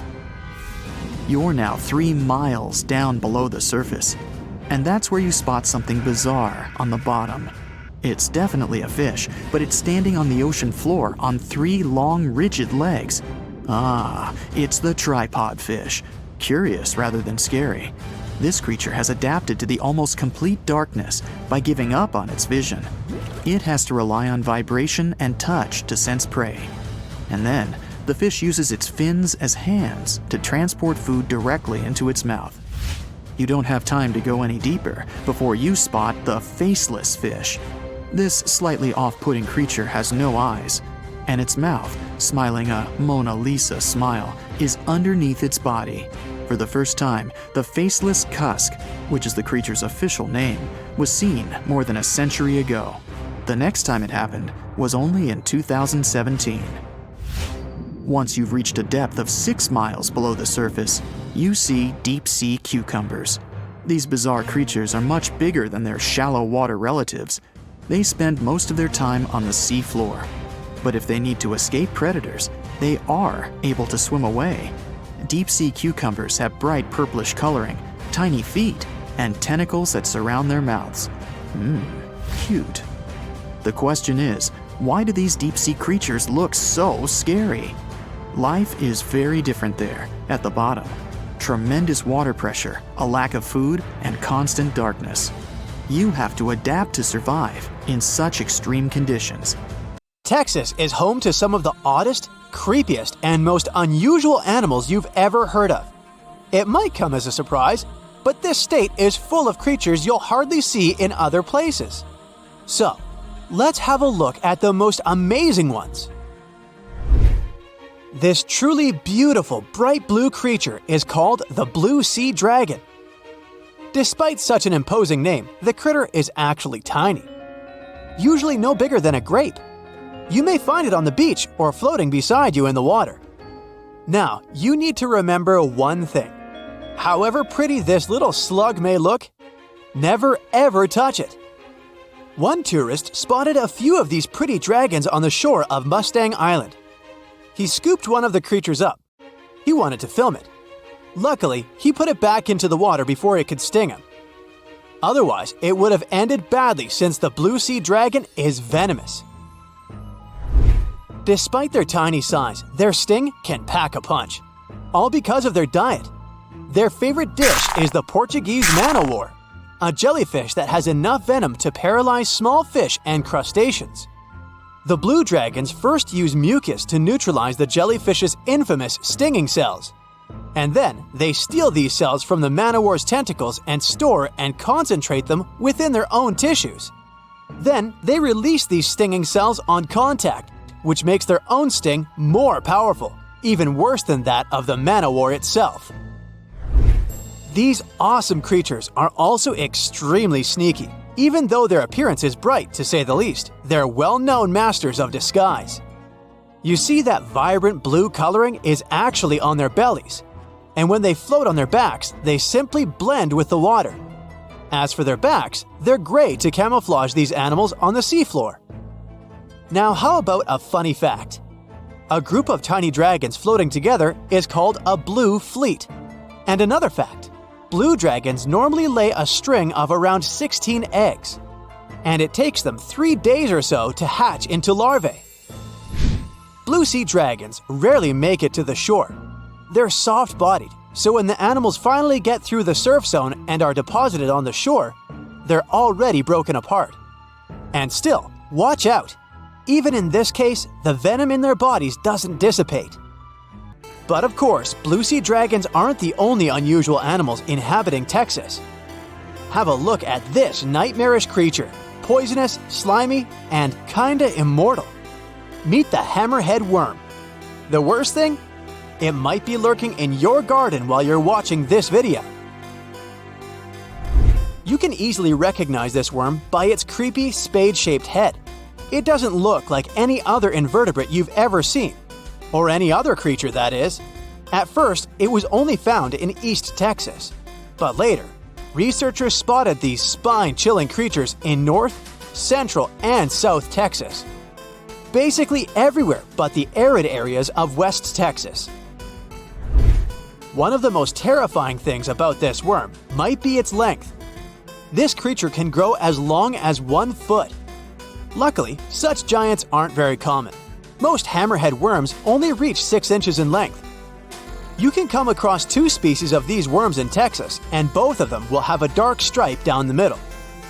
The larger of these 2 species munches on earthworms, which is actually a big problem.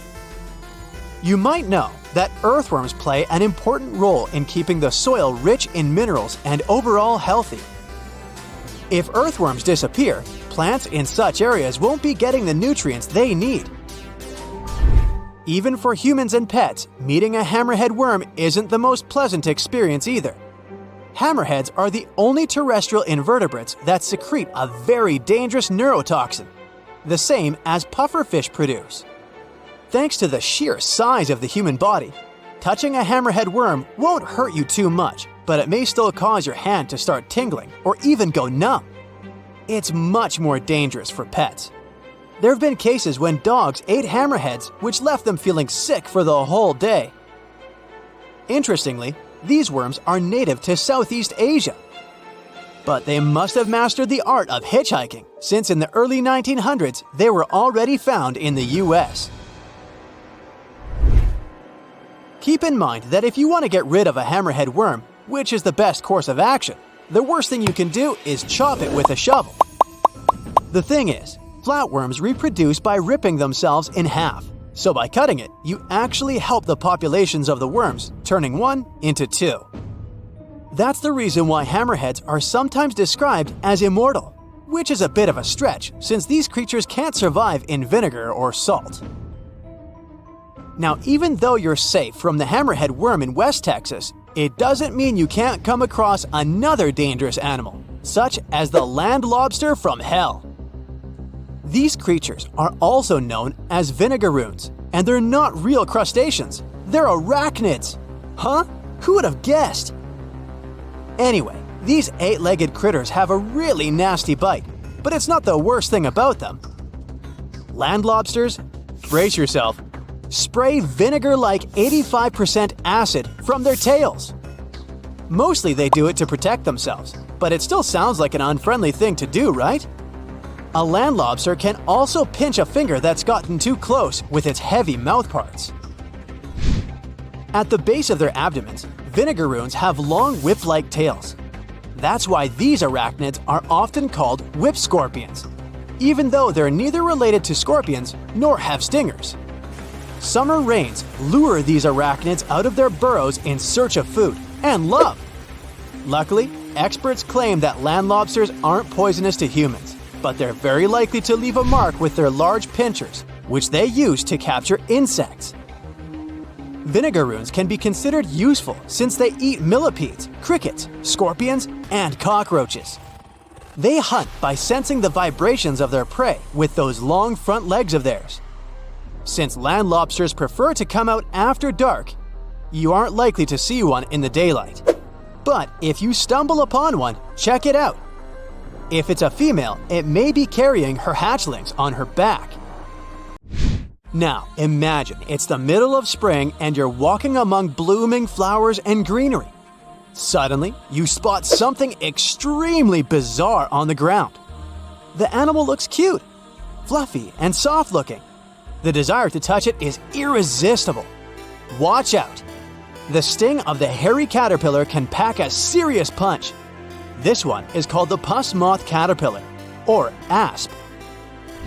There are several stinging caterpillar species in Texas: the buck moth caterpillar, spiny oak slug caterpillar, saddleback caterpillar, and eo moth caterpillar. And touching any of them can lead to unpleasant consequences. If you had touched that pretty hairy thing in the park, you'd most likely start feeling a burning sensation and develop an itchy rash. In the worst case scenario, you'd even have to go to the emergency room. The main problem is that people react very differently to caterpillar toxins. Some may develop more severe reactions than others. Plus, how bad the consequences are also depends on the thickness of the skin in the affected area. In most cases, the unpleasant sensation and rash go away in a few hours or sometimes days. On the bright side, such caterpillars later turn into moths and butterflies that help pollinate flowers and trees. Getting rid of these critters means doing a massive disservice to the area where you live. Specialists are sure that coming across a stinging caterpillar won't lead to anything bad if you keep in mind the rule of thumb. If a caterpillar looks fuzzy, don't touch it. And the best solution to dealing with such creatures is educating people on what such caterpillars are, what they look like, and why it's dangerous to touch them with unprotected hands. For years, we've thought the Megalodon was just a big shark, which is scary enough. After all, it could have eaten a creature the size of a whale in just 5 bites. Estimates indicate that the largest shark that ever lived had been around 59 feet long, which is a reasonable size and explains a lot. But the scientific community was wrong. Very wrong. Now, scientists have proven that megalodons could grow up to 80 feet long, which is the same as a 6-story building. The creature would have certainly been dozens of times bigger than you if you had seen it underwater. These giants ruled the ancient oceans between about 20 million and 3 million years ago. And even though it was a long time ago, they've left a lasting impression, becoming the protagonists of many movies. And scientists continue to search for answers about their life. Thanks to this, we still occasionally find their fossils. But the thing is, no one has ever found a complete skeleton. All we have are scattered vertebrae, a few scales, and, of course, those massive, razor-sharp teeth. The most complete piece we know of is a 36-foot section of a Megalodon's spine. It was once part of the trunk of the animal's body. So, to assess just how big the Megalodon was, experts compared its fossils to more than 150 species of sharks, both those that are alive and those that have gone extinct, to get the most realistic result possible. If the Megalodon had had the proportions of a regular shark, it would have had a 6-foot head and a 12-foot tail. It would have also stretched 54 feet from nose to fin. But these measurements are way off the mark. The largest Megalodon vertebra ever found is 9 inches in diameter, which makes it 3 inches larger than the largest vertebra of a typical shark. And if we follow these proportions, that Megalodon was a whopping 80 feet long. To better understand how giant this is, just think of 2 school buses lined up end to end. For a long time, it was very common to think that the Megalodon was just a giant great white shark. And it makes sense, right? I mean, both would have had large, terrifying, serrated teeth. But that was another completely wrong idea. Now, we know that Megalodons were actually much more slender and aerodynamic than the modern great white shark. Their body shape was built to cut through the water with much less resistance, minimizing the effects of gravity in the sea, letting them glide effortlessly through the ocean. Now, if Megalodon wasn't just another great white shark, what other animal of the same species was it most similar to? Surprise! In fact, it had more in common with the modern lemon shark. This species has robust and powerful bodies, 2 large dorsal fins, and blunt snouts, which makes them really fast and agile hunters, like prehistoric predators. In other words, while thinking about the Megalodon, you can imagine a giant, turbocharged lemon shark. This is the most modern comparison of the Megalodon with another animal, unless scientists find a complete skeleton of the ancient shark. But it's not common to find complete shark skeletons. They're rare because they're actually made not of bone but of soft, coated cartilage, like the stuff in human noses and ears. Their teeth are the boniest part of their bodies, and it's the reason why we've found so many of them. Yet, a complete skeleton is like scattered puzzle pieces to us. There's no solid bone to hold these pieces together, so the whole thing is very vulnerable to falling apart. Still, it's actually possible for an entire shark skeleton to survive. In these cases, very specific natural phenomena have to come into play. The skeleton needs to get buried super fast in mud or sediment, free of any kind of scavengers and away from ocean currents. Otherwise, it simply disintegrates before it can fossilize. Interestingly, although the sea is the home of these animals, it is possible to find their skeletons on land too. Millions of years ago, a big portion of today's dry land was submerged, teeming with marine life. Then, in certain places, sedimentary minerals and specific biological conditions of the seabed allowed the fossilization of sharks in marine rocks. Today, those are desert rocks that ensure the preservation of shark fossils. But in any case, searching for a shark tooth in a desert is like looking for a needle in a haystack. But finding an entire fossilized skeleton embedded in a rock is like hitting the jackpot. Another unexpected discovery is that these prehistoric sharks were not born small and cute like regular baby sharks. A newborn Megalodon could reach almost 13 feet in length. That's more than twice the height of the average human. Imagine a shark the size of a boat from the moment it's born. Now, although we don't have all the information about the giant of the seas, It's a fact that it's one of the most famous animals in pop culture worldwide. Not only has it inspired several movies, but some people also insist that the Megalodon is still alive. Scientists say it's not. The Megalodon didn't survive the test of time, and it would be impossible for such a giant creature to dwell in the seas without us noticing it. First, it was a super predator. It hunted whales, dolphins, and other large marine animals. If the Meg was still around, its presence would completely change the balance in the oceans. It would have huge impacts on marine ecosystems, regulating populations and influencing the size and behavior of the ancient shark's prey. A good example is whales. They wouldn't have grown so big if the Meg still hunted in the oceans. This only happened because there was no super predator in the way. If the giant shark was still in our oceans, species like the blue whale would be tiny, as they would need to develop and adapt to be able to escape constant attacks. The lives of the workers of the sea would also be completely different. Fishers would have to avoid certain areas, ships would change routes, and even maritime tourism would be risky. Going for a swim and coming across a shark over 65 feet long? Not worth the risk. Plus, if the Megalodon was still out there, we would have some proof. Commercial fishing catches millions of sharks every year, and a monster of this size would not go unnoticed.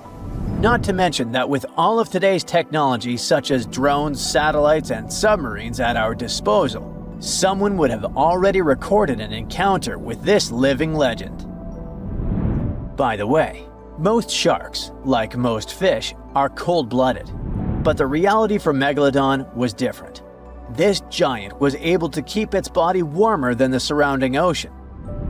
This gave it an advantage over other sea creatures, allowing it to remain fast and active even in colder waters. It was a survival advantage that other animals of its kind did not acquire during their evolution. One of the most famous theories is that the Meg lives in the Mariana Trench, but scientists are sure that it doesn't make any sense. This region is poor in food and has many tiny creatures, which would not be nearly enough to sustain a large predator. In addition, there's a lot of research studying countless sharks that live in the ocean depths, and none of them come close to the size of the Megalodon. So, does the Megalodon still exist? Definitely not, but that doesn't mean it isn't any less mysterious and fascinating. There's a lake in the heart of Asia that holds 1/5 of all the world's liquid freshwater. It's more than all the 5 Great Lakes have together. Even if all the rivers on our planet suddenly changed their direction and set on a mission to drain this lake, it would take them a whole year to finish the job. I'm talking about the deepest lake in the world, Lake Baikal.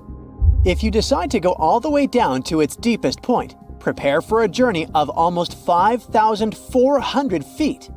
The descent takes several hours.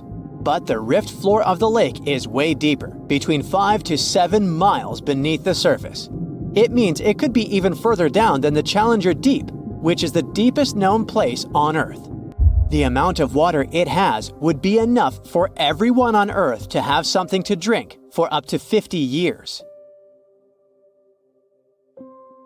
This mighty giant of a lake replenishes its water completely every 383 years.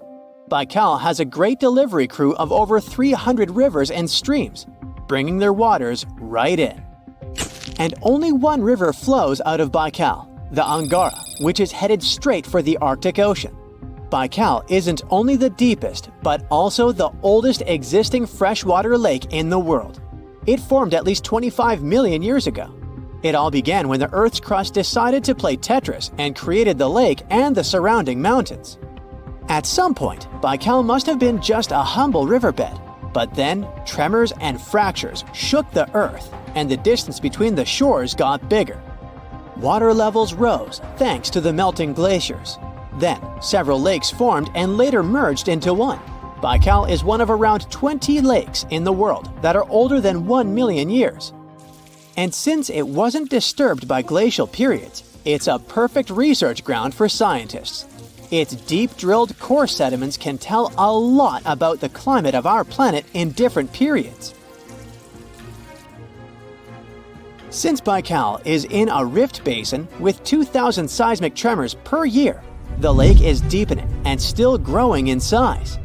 Its shores drift apart at around the same rate as South America and Africa are moving away from each other, so it has all the potential to become an ocean. Another thing Baikal has in common with the oceans is that it has water rich in oxygen, even at its lowest depths. This is one of the reasons why the fauna of the lake is so incredibly rich. It's home to over 2,500 various animals and 1,000 plant varieties. Around half of them are unique and only exist in this area, like the endemic algae, the Baikal omul fish, and the Baikal oilfish. There are also some bears, elk, and lynx living on its shores. They must appreciate the fact that the temperatures around the lake are always higher than the rest of Siberia, thanks to its huge water mass. Most Baikal dwellers prefer to stick to the bottom of the lake, but there's one brave guy you'll meet if you decide to visit. Meet the Baikal seal, also known as Nerpa. It's the only true freshwater seal in the world. Nerpa's eyes are so cute it nearly landed the part of Puss in Boots in Shrek. Nerpa in Boots sounds good to me. These huge eyes are there to help them follow their favorite pelagic fish underwater. There are other seal kinds that can handle freshwater or use it to breed, but these cuties spend their entire lives in it. But wait, how did seals, which are supposed to be oceanic creatures, end up in a lake miles and miles away from the sea? About 400,000 years ago, during the Pleistocene era, these adventurous creatures traveled up the river and drainage systems that connected Lake Baikal to the Arctic Ocean. The ringed seal that still lives in the Arctic is believed to be the Baikal seal's closest ancestor. Today, Baikal seals are confined to their freshwater home because of the changes in waterways. And they seem to be pretty happy with their home as they can choose from a huge variety of food to eat. The seals mostly hang out in the north and central areas of the lake, but move south in the winter.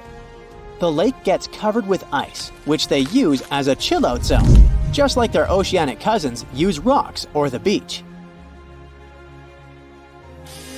Since at least 1969, Lake Baikal has had some mysterious ice rings pop up randomly here and there. At some point, they got so big that the astronauts even spotted them from space.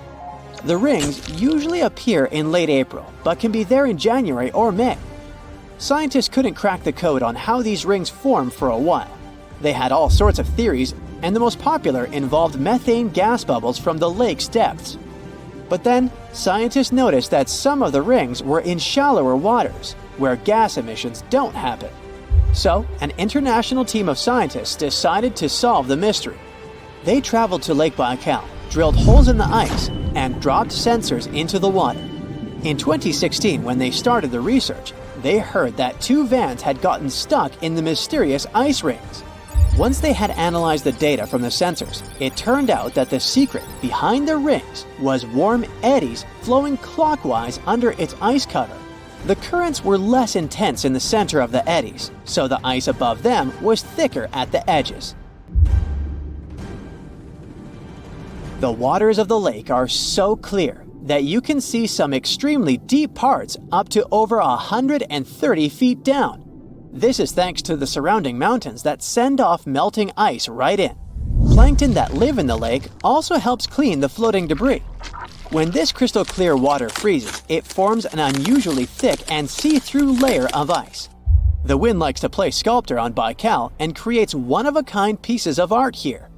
It picks up water, which, of course, freezes into the most unusual designs. Frozen bubbles and icicles you've never seen before. The location and geography of the lakes and the cycles of melting and refreezing create the perfect conditions for this ice workshop. And you can even see rocks that seem to be floating. The bottom of the rock freezes to the surface of the ice. Then, the strong winds wear away the surroundings, leaving a perfect pedestal for the rock. If you think the floating rocks look eerie, how about Baikal's version of the Loch Ness Monster? The local Buryat people have a legend about the water dragon master that lives in the lake. A dragon is believed to be the most powerful creature living on Earth in Asian mythology. They believe there are 4 dragons living in the 4 seas, each responsible for one of the cardinal directions. Baikal is the North Sea in this story. The image of this dragon is supposedly etched in ancient petroglyphs on the cliffs of Baikal. There's also a hefty stone slab that looks like a monument dated back to somewhere between the 3rd and the 9th century BCE, depicting a mysterious water monster.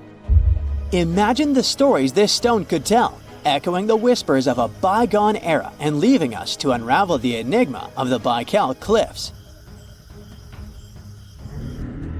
The legend says that a local warrior was chasing the dragon. He finally reached the largest Baikal island of Alkan. He was ready to face and defeat the dragon, but the beast turned into a beautiful girl, and they got married. That's one unusual twist to a classic defeat the dragon and take the girl story. So, local legends describe that dragon as a giant sturgeon with an almost gator-like snout and armored body. In reality, the mythical monster must be one of the many huge fish living in the lake.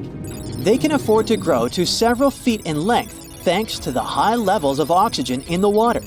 Beluga sturgeon can weigh several thousands of pounds, lives up to 50 or 60 years, and never stops growing.